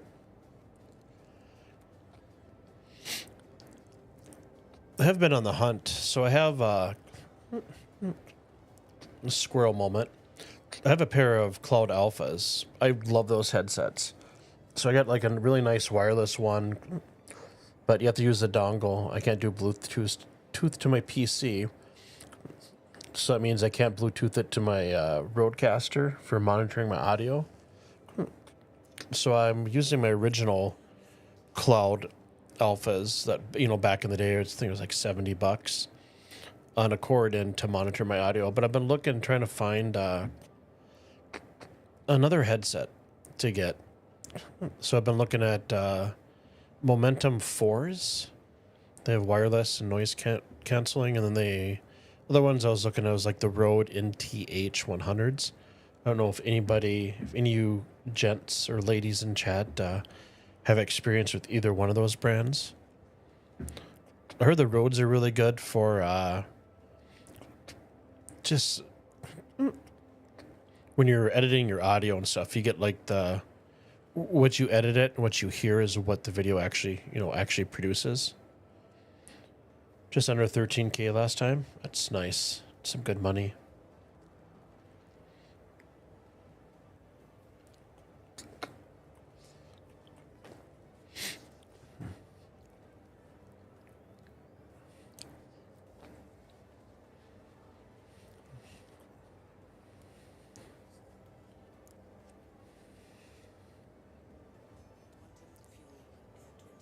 I think I'm looking for a headset that doesn't have the word gaming attached to it, because anything that says gaming can automatically increase the price like 50%. I tried SteelSeries in the past. I wasn't happy with those at all.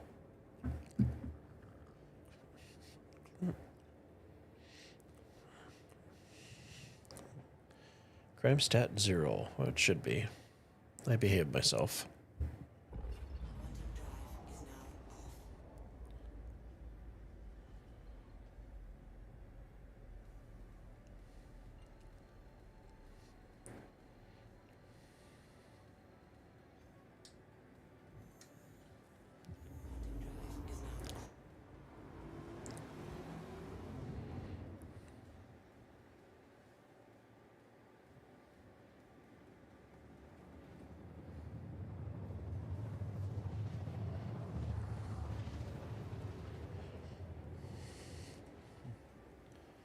you're going to go with wireless, be sure to read the reviews of the battery life. Cheaper brands use lower quality batteries and can die within a year. Sure. Yeah, I like my... So my Cloud Alphas, the newest ones I bought, have the wireless charging and everything in them. And the sound quality is great. But I can't... They don't have Bluetooth. It's with the dongle, right?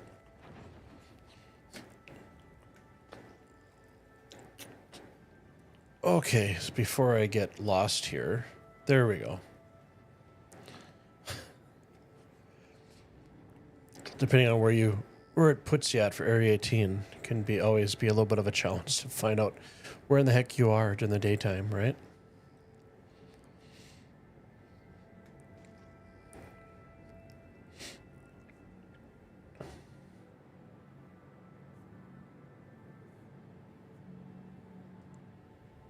I should probably fix my camera here. Give me a second.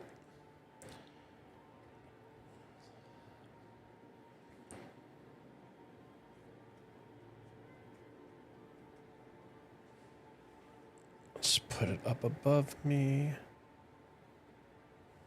Let's see. Oops. Page down. Okay.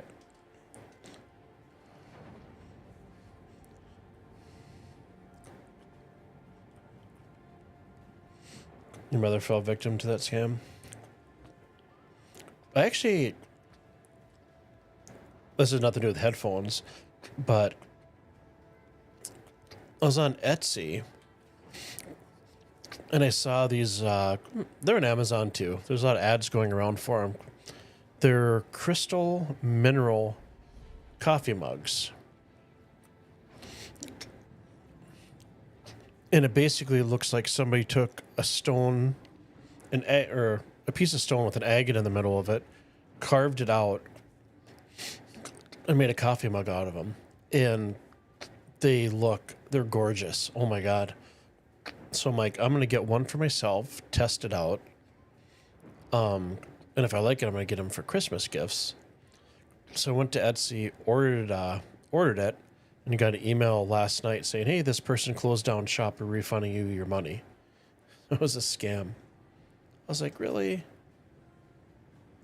Okay, let's fix my camera here. Let's back this off so I can actually... There we go. Where were we? There we are. Take my speed limiter down quite a bit.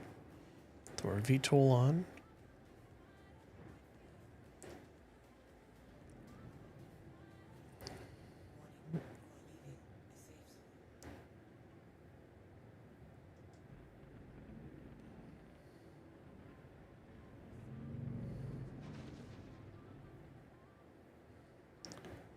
Let's try to center. This isn't going to be the prettiest cinematic landing, but...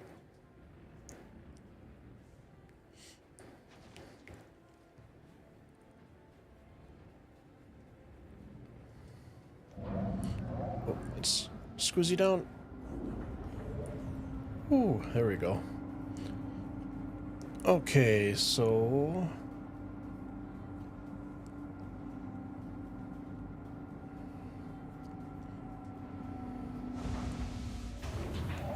We'll open the doors.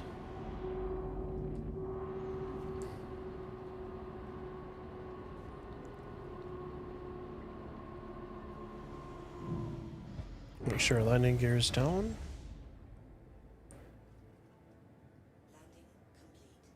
Turn our lights off so we don't blind ourselves, right?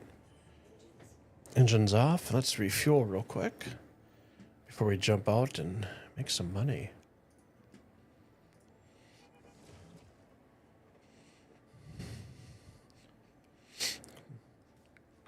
Yeah, I agree. I haven't been scammed in quite a while, but that's one of the risks, right?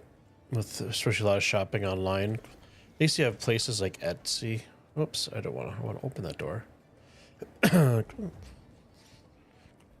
That Baxter stuff. Usually if I make a big purchase that's from a store that I've never really shopped at all that much, I'll typically use my PayPal account because then you get extra insurance on it.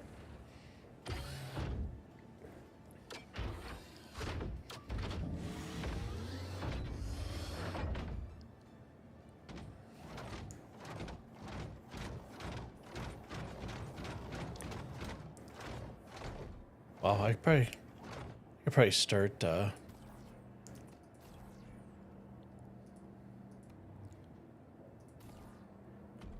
backing up a little bit closer, perhaps.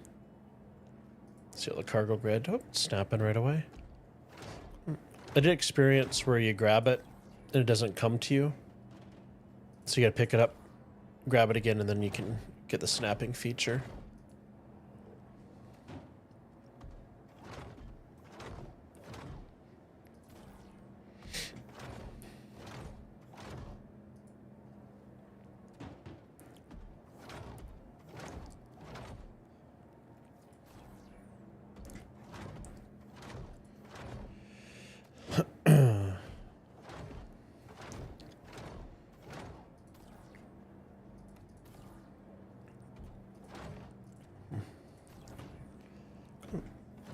I haven't done my shameless plug tonight. So anybody that hasn't followed me, if you're watching on Twitch, I'm trying to hit my 50 follower goal to hit affiliate. I think I'm 13 shy now. I do have a link, if you're watching on YouTube, to my Twitch channel. If you guys want to jump over there and hit the follow for me. If not, no worries. It's my shameless plug for the night. Learn not to keep money in the account my debit card is attached to. Yeah, you know what? That's smart. I do the exact same thing. So I actually have like 3 debit accounts, right? I have one for just specifically for my building my house and stuff like that. Okay, where did it go?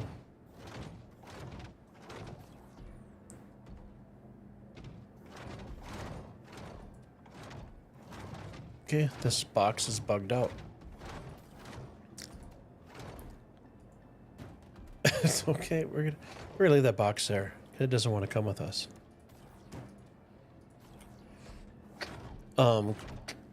But yeah, I have like one account at one checking account at my bank that's just specifically for building, right? And then I have one that's set up for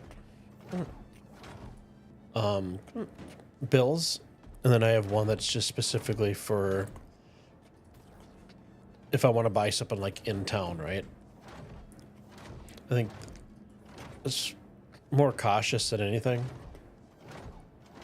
So there's kind of redundancy, especially for like subscription services, right? Because you pick up one subscription service and then forget about it. And if you're not careful, you know, you see that popping in on the account. I've been trying to get better with subscription services where when I subscribe to it, I automatically go to my Google Calendar and set it in. They give me like a 2-day notice for renewal, so I can just make sure.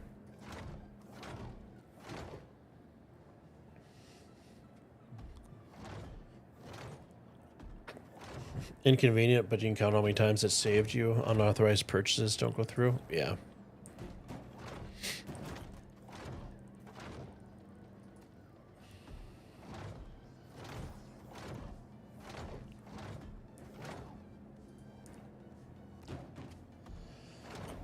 And it can be hard to keep track there. I mean, there's so many, everything is a subscription service nowadays, right?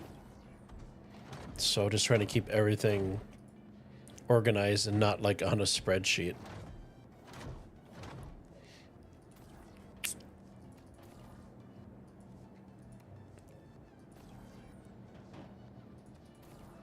Drop it and pick it up again. We'll snap it in place.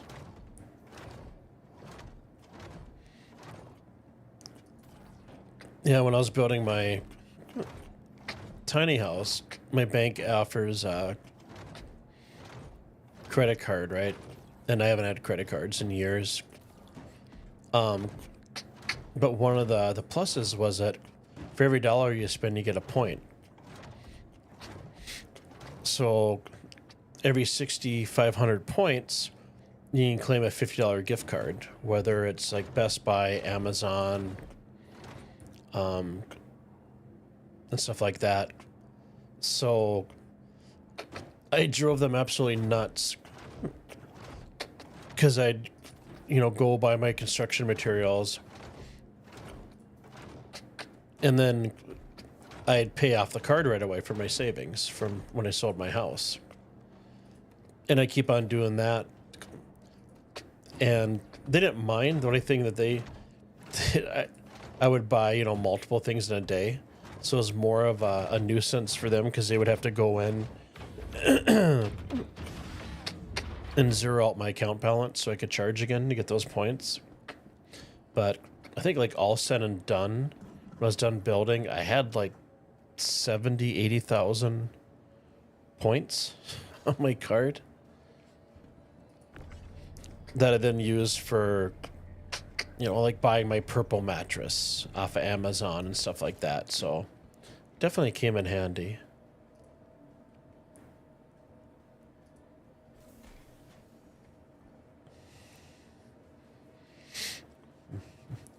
When your stepdad got killed, I'm sorry to hear that. I see every day nearly 30 subscriptions coming off his account. I'm sorry for your loss.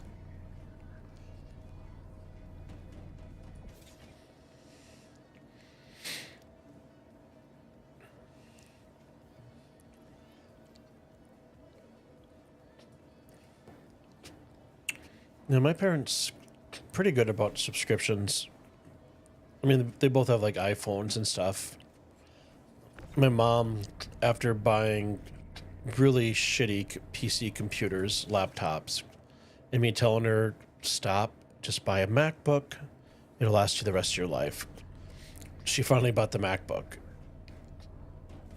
Just a MacBook Air. That's all she needed. But like for subscriptions for them, basically, I mean, they just use my YouTube TV, and I think they might have Netflix, or like my dad has Bally Sports and stuff. So nothing too crazy.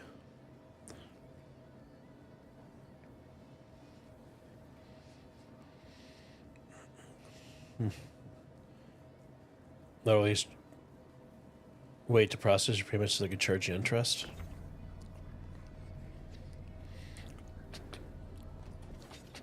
Yeah, when I was younger, you're 18, you get out of college or you get out of high school, you're somewhat of an adult, still learning. I think the worst thing they can do is give you a credit card. Oh, it's 30% interest, but my payments are only $10 a month. If I charge this amount, well, pay the $10 a month, you're gonna be paying on it for a very, very, very long time.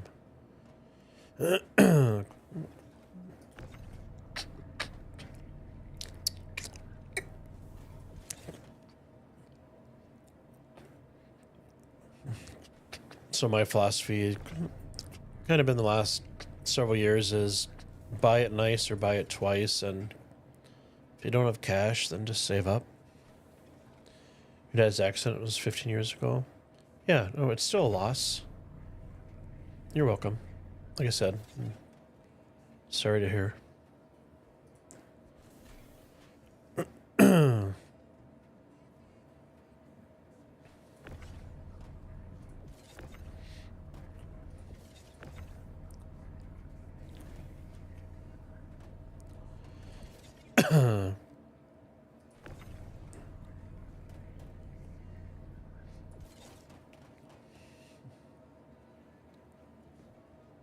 Okay, hold on R to holster. Let's grab the rest of these boxes.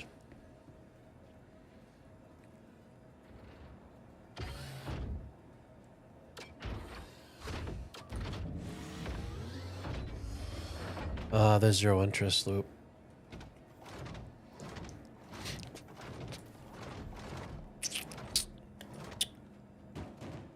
I think...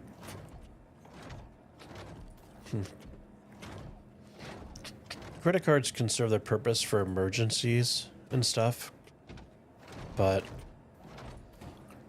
they can definitely, depending on how you spend and stuff, can get you in trouble. Lord knows I was one of those people back in the day. And it's a struggle. It's a struggle to get out.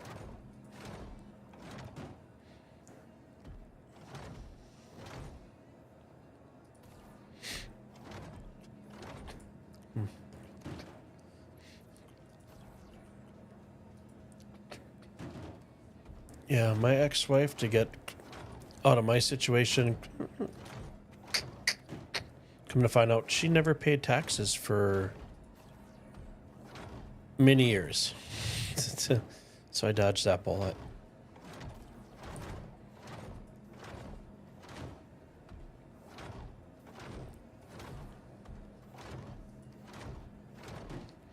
It's a nice looking cargo elevator. Boxes could be stacked a little more asymmetrical, but I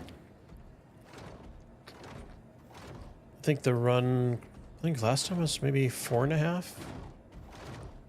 somewhere around there.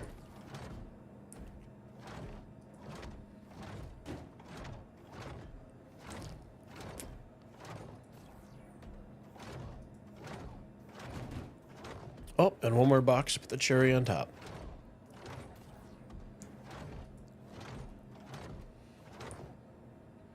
Okay, let's get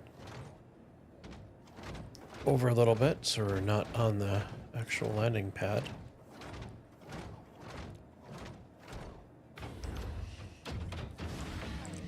We all had to learn, most of us the hard way. Yeah. You know what so fathoms me? In this day and age, there's not a... I'll wait for the elevator to go down.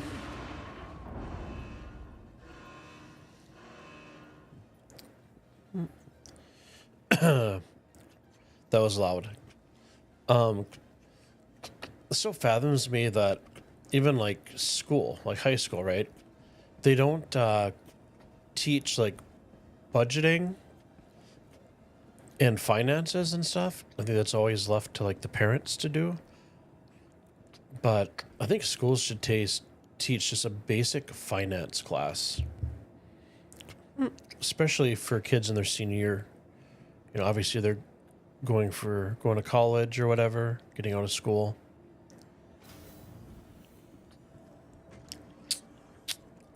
Spaceport it is.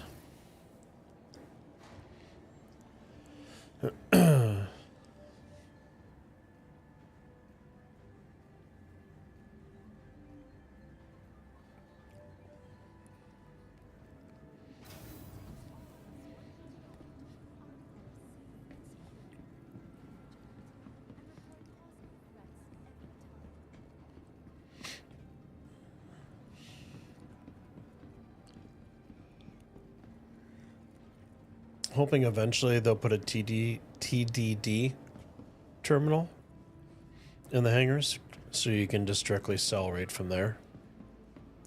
I think that makes a lot of sense. And that other cargo elevator, I wish they would have one, they would just have it for just vehicles. Or pulling vehicles up so you don't have to use your main hangar pad. Prophet of Truth. Hey, how you doing? Welcome to the channel. Thanks for taking the evening to hang with us. In mine, you didn't get budgeting, but they did break down things like savings accounts and 401ks. That's nice. I'm 48 on a good day, right? We never had any of those classes in school. And I think a lot of those would be so beneficial.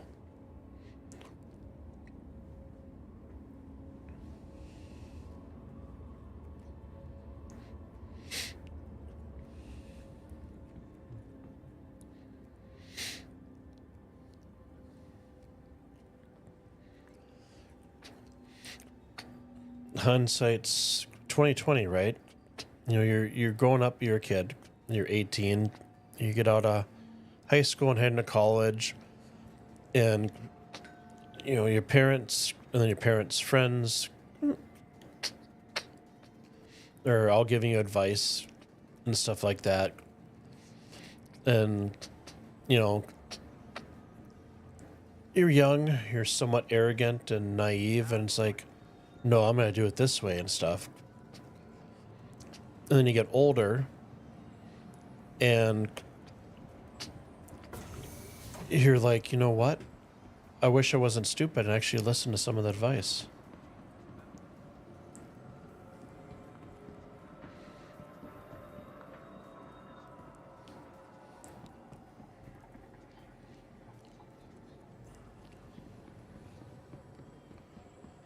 But life's always a learning process, right? You don't always get everything right. And I think if you did, I think life would be a little boring. I think one of the most important lessons that life can teach is failing and just getting back up on your feet, pulling yourself up, and then just, you know, figure it out, keep on going.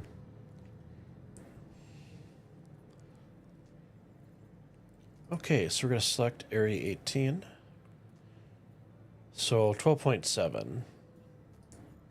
So 457.9K. It's not horrible.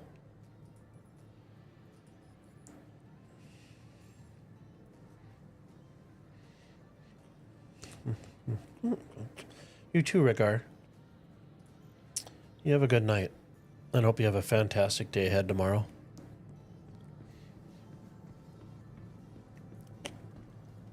So let's see, that puts me at 4.5 mil.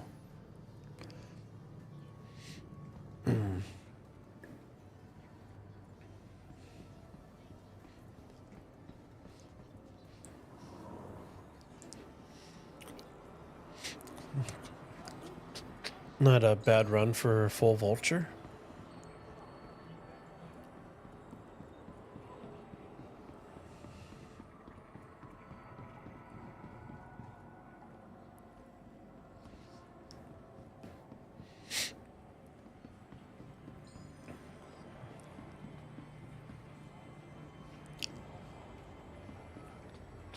Does anybody in chat know? So like the medical terrapin, or myrtle, is that going to be available before IAE in the PTU to test out? Hey Hunter May, how you doing tonight? What's the best items to sell at the moment for hauling and trading? So I haven't done cargo in quite a while. I basically just take my Vulture out and just scrape panels down at the Bishop Stream Station. So like tonight I started, it's 10:30 right now, my time. I started streaming right around 8, and I've just got back to Area 18 and sold everything in my Vulture. So for the Vulture, when I do salvaging, like I said, I go to the Bishop Stream Station, hit the asteroid belt right outside of it. I'll fill up the Vulture, take all the crates out, stack them. I'll fill it up again, and then I'll take those crates out and stack and fill up the back of it so you can't move. And then I'll fill it up one more time. So that one came out to be, was it 457K? For it.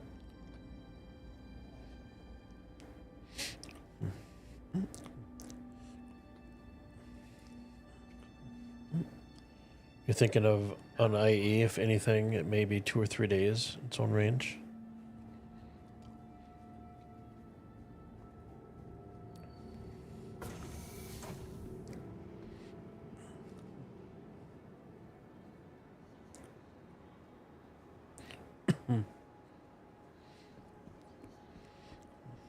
You know, you figure that making that ship wouldn't be a huge thing to do.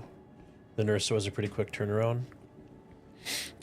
Yeah, because they just basically had to swap components out in the interior a little bit, but pretty much everything else stays the same.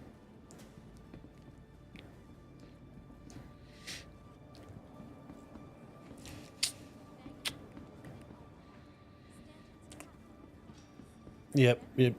I had a few people talk about the reclaimers, and I think it was last stream.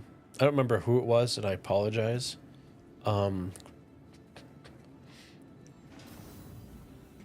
they were taking theirs out for doing salvaging and stuff and just making a buttload just because you can carry so much. We need more medical multi-role ships and fix the Cutlas Red. So I recently upgraded to the Cutty Red. I melted one of my... actually, I melted my Dragonfly and then upgraded my Mole. Then used a store credit to pick that up. And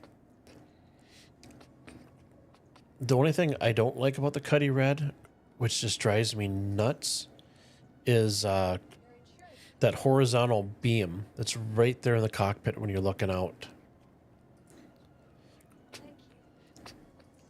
I don't know if that's something that can be negated around if you put a different skin on it, because the Cutlass Black doesn't have that horizontal spar there.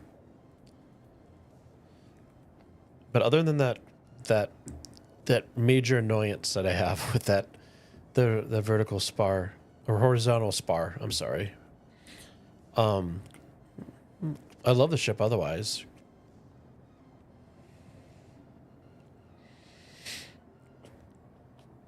Yeah, I think the Reclaimer is what, 10 million? Is that right? Or is it 60 million? I don't remember. If you buy it in-game. And I'm sitting at 4.5, so I have quite a ways to go.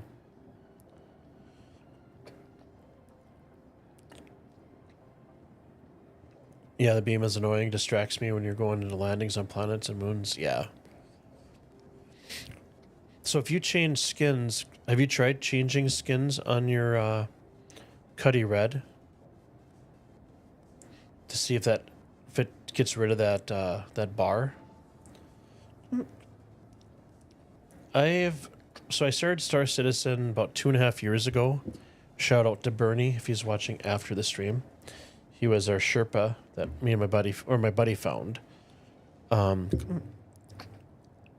So about 2.5 years ago, I picked up the Cutter.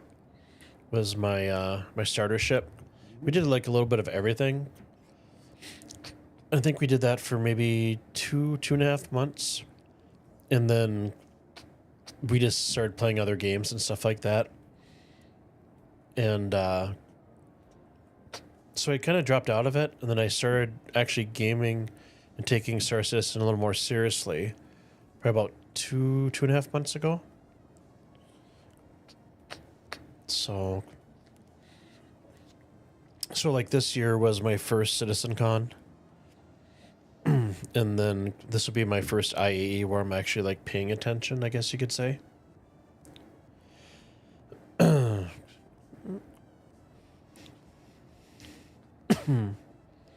31 mil. I have a long way to go.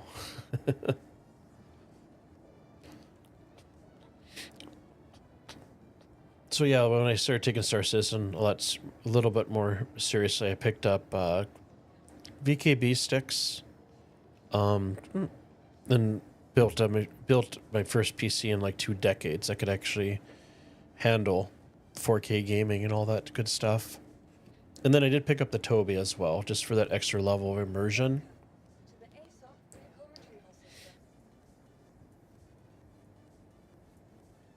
Oh, we got 15 seconds left.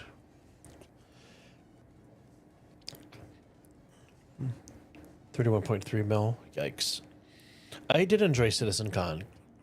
So people that have been with me while I've been streaming for the last few months will know.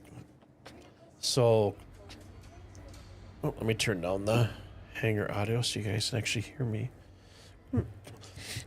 So the Thursday before Citizen Con, I was working from home, and my new PC that I built, which is like literally like maybe 3 months old now, I had it hooked up to an expensive APC battery backup. But so the APC battery backup, you have 5 ports on top, 5 on the bottom. Top ones are surge protected, bottom ones are surge and battery. So I had, my PC was plugged in the top one. So power went out, PC went out. So went to go play with my dogs and stuff. And power came back on, came back inside. And the power surge, even though it was hooked up to an APC backup, fried my motherboard, my RAM, and my power supply. And it was a huge hassle. So this is kind of venting a little bit and kind of setting the base for the story. So I had planned on streaming like live reactions and just following CitizenCon as, you know, the panels came up day 1, day 2. But unfortunately, I didn't get to enjoy it as much like in real time because I was just trying to figure out what the heck was going on with my computer and how to fix it. But I did watch the panels after the fact, and day 1 was cool. I think it was nice to see Squadron 42 with a real live demo. I think that helped. And then get my speed limiters here. Where's my Toby? There we go. And I really like the planet tech that they're doing, how they like simulate soil and all that stuff. You know, it's pretty in depth. So I enjoyed that, but day 2 was my favorite day. I'm sure like a lot of people, just going over like the base building aspect and stuff like that.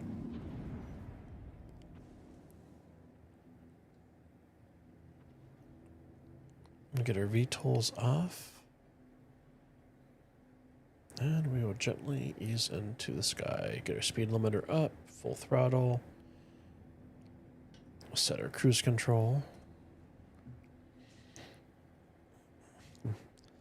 Well, thanks. I appreciate that, Prophet.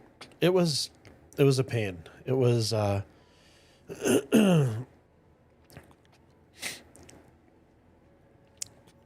because like I was excuse me. Like I was able to get the computer to boot back up, but then I kept getting power driver state failures in Windows. So after going through Reddit and Tom's Hardware forums and recommendations and stuff, I ended up reformatting my hard drive, did that, and it worked, and I shut it down for the night. Unplugged it just because I didn't want to go through the power surge again. And come the next day, hit the power button, nothing turned on. So I went through that nightmare quite a while, for quite a bit. And then just finally had to do the process of elimination to figure it out. And so I ended up buying a new motherboard. I couldn't get to Micro Center, so I went to Best Buy and bought like another X687OE or whatever. Got installed, but then my computer still won't turn on. So CMOS battery, all that stuff. Long story short, the motherboard that I bought was Asus, which isn't very highly known for quality nowadays. So I ended up bringing that back, and I got a new 807 motherboard, and I think it was MSI or Gigabit, and everything's fixed. But a little more of a story than probably what you were looking for, but that was kind of my CitizenCon.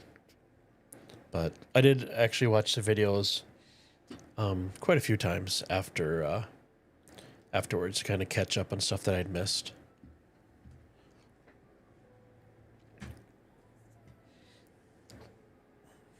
It's not letting us get there, so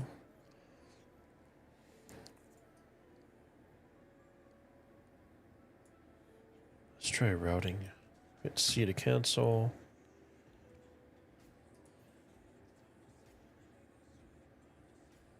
See if that'll let us jump here and then over.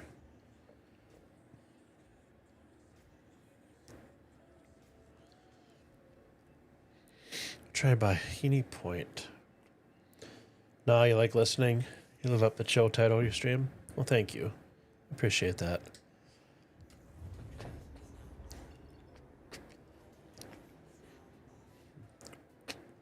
Yeah, I'm pretty low-key. I don't get too excited unless I'm playing some kind of like... If I'm playing Tarkov and I'm getting like chased by scavs or a boss or something, then I'm screaming like a little girl and running for my life.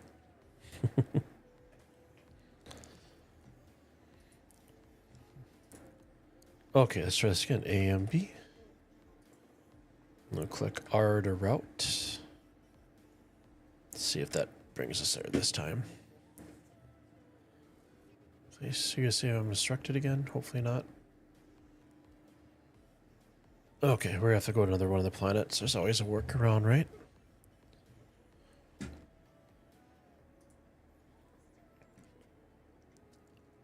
Okay, we're there. So let's...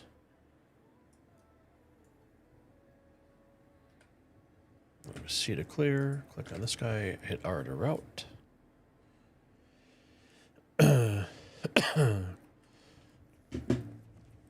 We'll make a little skip jump over here and then cancel halfway.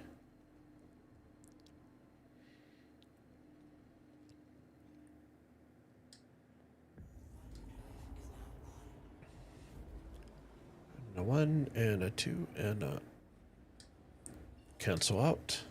Okay, that should bring us far enough away so we can actually get to the dream station. I run into this bug every once in a while. So A and B.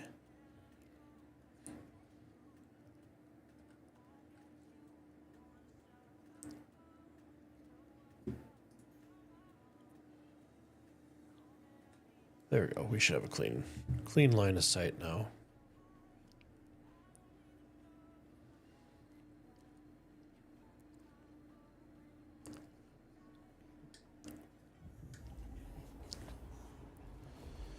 And away we go. Okay. Let's get right side up. There we go. Throw some game audio on.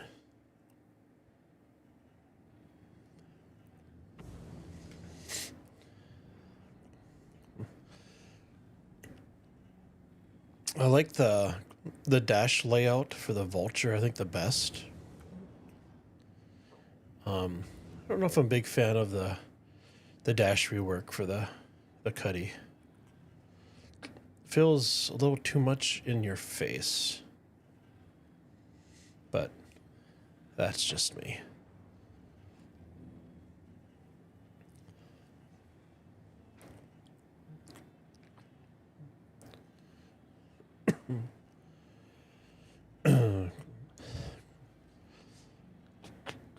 So, I mentioned earlier, for those just joining us, I've never played a stalker game before. So, I played like Tarkov, and still do, just the PvE and stuff, but I haven't ever played a stalker game. But it does look, looks interesting. You guys ever played stalker at all?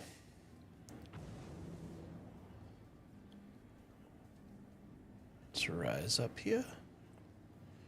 ATC is not responding at the moment.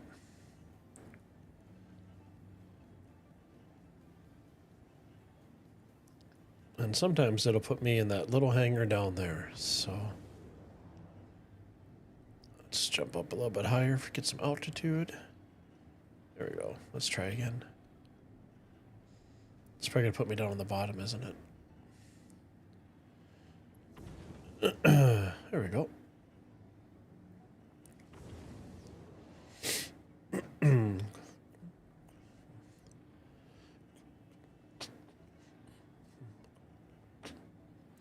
I think this is one of the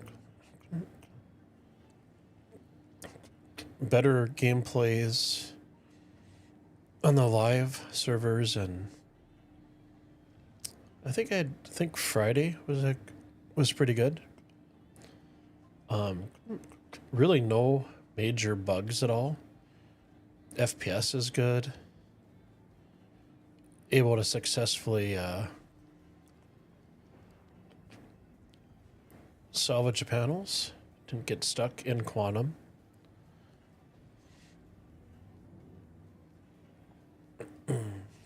Sticker. Slow down just a little bit.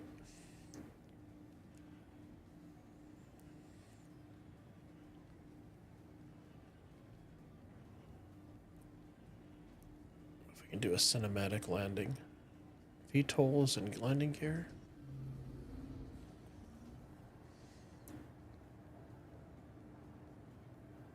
Ooh, that's a little too close. There we go. Yeah. I'll give that an 8 out of 10.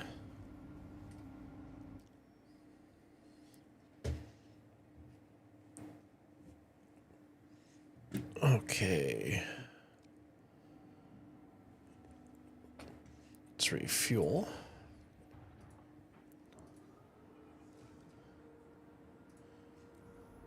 I'll shut the engines off with I and hold down Y to jump out of our seat.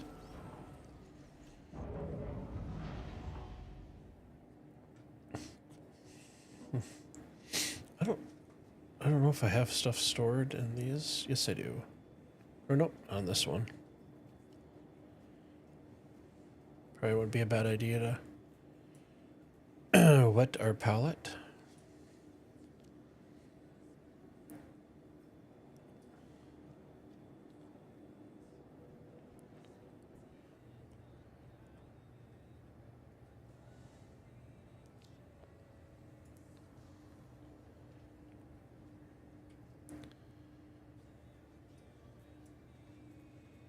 Yeah, we'll grab one more. I always imagine this is what you, that green fluorescent drink you get when you're in the military. It's like Gatorade, but doesn't taste anything like it.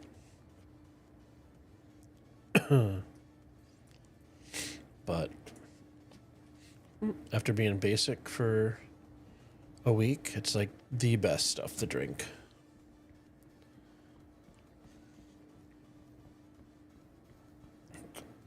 See, no horizontal bar. We're going to go ahead and stow this.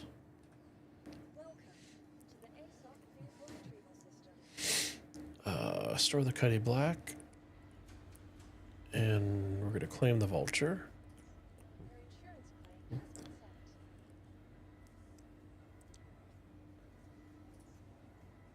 Do the expedited fee. Coming up for the end of my stream. But I'm going to set my respawn point here to make sure it's set.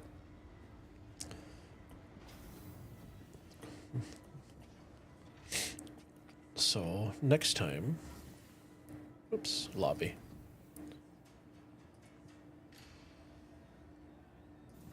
There we go.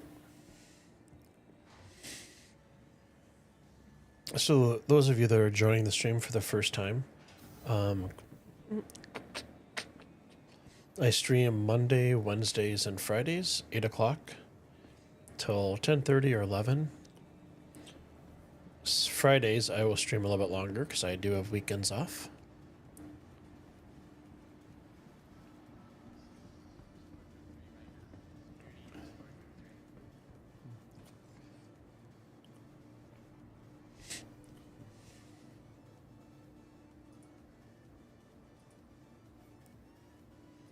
Transfer imprint and confirm it. And we're good to go.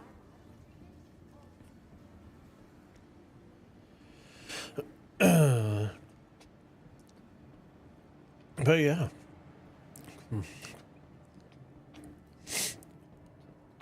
Another successful evening in the verse. Got out Bishop's Dream Station. We parked the Cutty Black, or no, the Cutty Red is what I brought out here. We took the Vulture, did some salvaging, filled it all the way up to max, and head to Area 18 and sold, and now we're sitting at about 4.5 mil. All in all, can't ask for anything better than that. because you never know how the servers are going to be. But I suspect that a lot of people are doing the PTU for IAE and all that stuff, so maybe it gives a little bit of a break on the servers, especially this time of night. So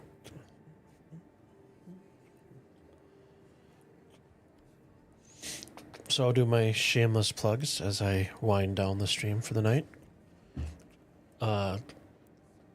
Streaming days are Monday, Wednesdays, and Fridays, 8 o'clock Central Standard Time in the US. And usually just 10 through 11. Fridays, like I said, I stream a little bit longer. The Tuesdays, Thursdays, and the weekend all kind of depends on my schedule, what I have going on in real life. But usually my days off from streaming are pretty low key. So it all depends on what I'm doing those nights. But so yeah, I do have a Discord in the description for YouTube. You guys are welcome to join. Head over. So obviously Tiny Home Gaming, I do have a tiny house. Built a couple of them. And in the past, you can go to my YouTube channel. I do have videos on there of my previous builds, kind of different steps and how they kind of changed throughout the years, especially my first one and stuff. So I do all the plumbing, electrical, all that good stuff. Never burned the house down. So I always met or exceeded code. So I know what I'm doing a little bit. But in the past, I've helped people that were just curious about tiny houses, or they're planning a build, or they're doing a build but didn't know how to get around, this hurdle or that hurdle. And I'm more than happy to kind of lend my expertise and my experiences as far as what I've done and stuff. So there is that section over on Discord, but I also obviously have a section over there for Star Citizen. I'm open to doing runs as a group, either in stream or off stream. So you guys are more than welcome to head over there and join and hit me up. Send me a DM. Introduce yourself. But I think with that, I am going to call her a night. I appreciate everybody's time stopping by and just hanging out. So I do appreciate you guys' time. And I hope you guys have a great night. And tomorrow's Tuesday. So almost one more day closer to hump day, right? And the weekend. So I hope you guys have a wonderful night and a great Tuesday ahead. And I'll catch you guys Wednesday for sure. Tomorrow and Thursdays, not sure yet. So you guys have a great night. Thanks for your time and stay safe and take care.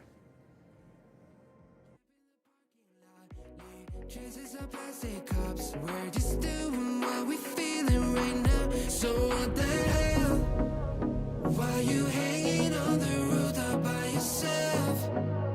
Always waiting for the one, but I got news for you. I'm the best that you can get, so what the hell? Yeah, what the hell? So what the hell?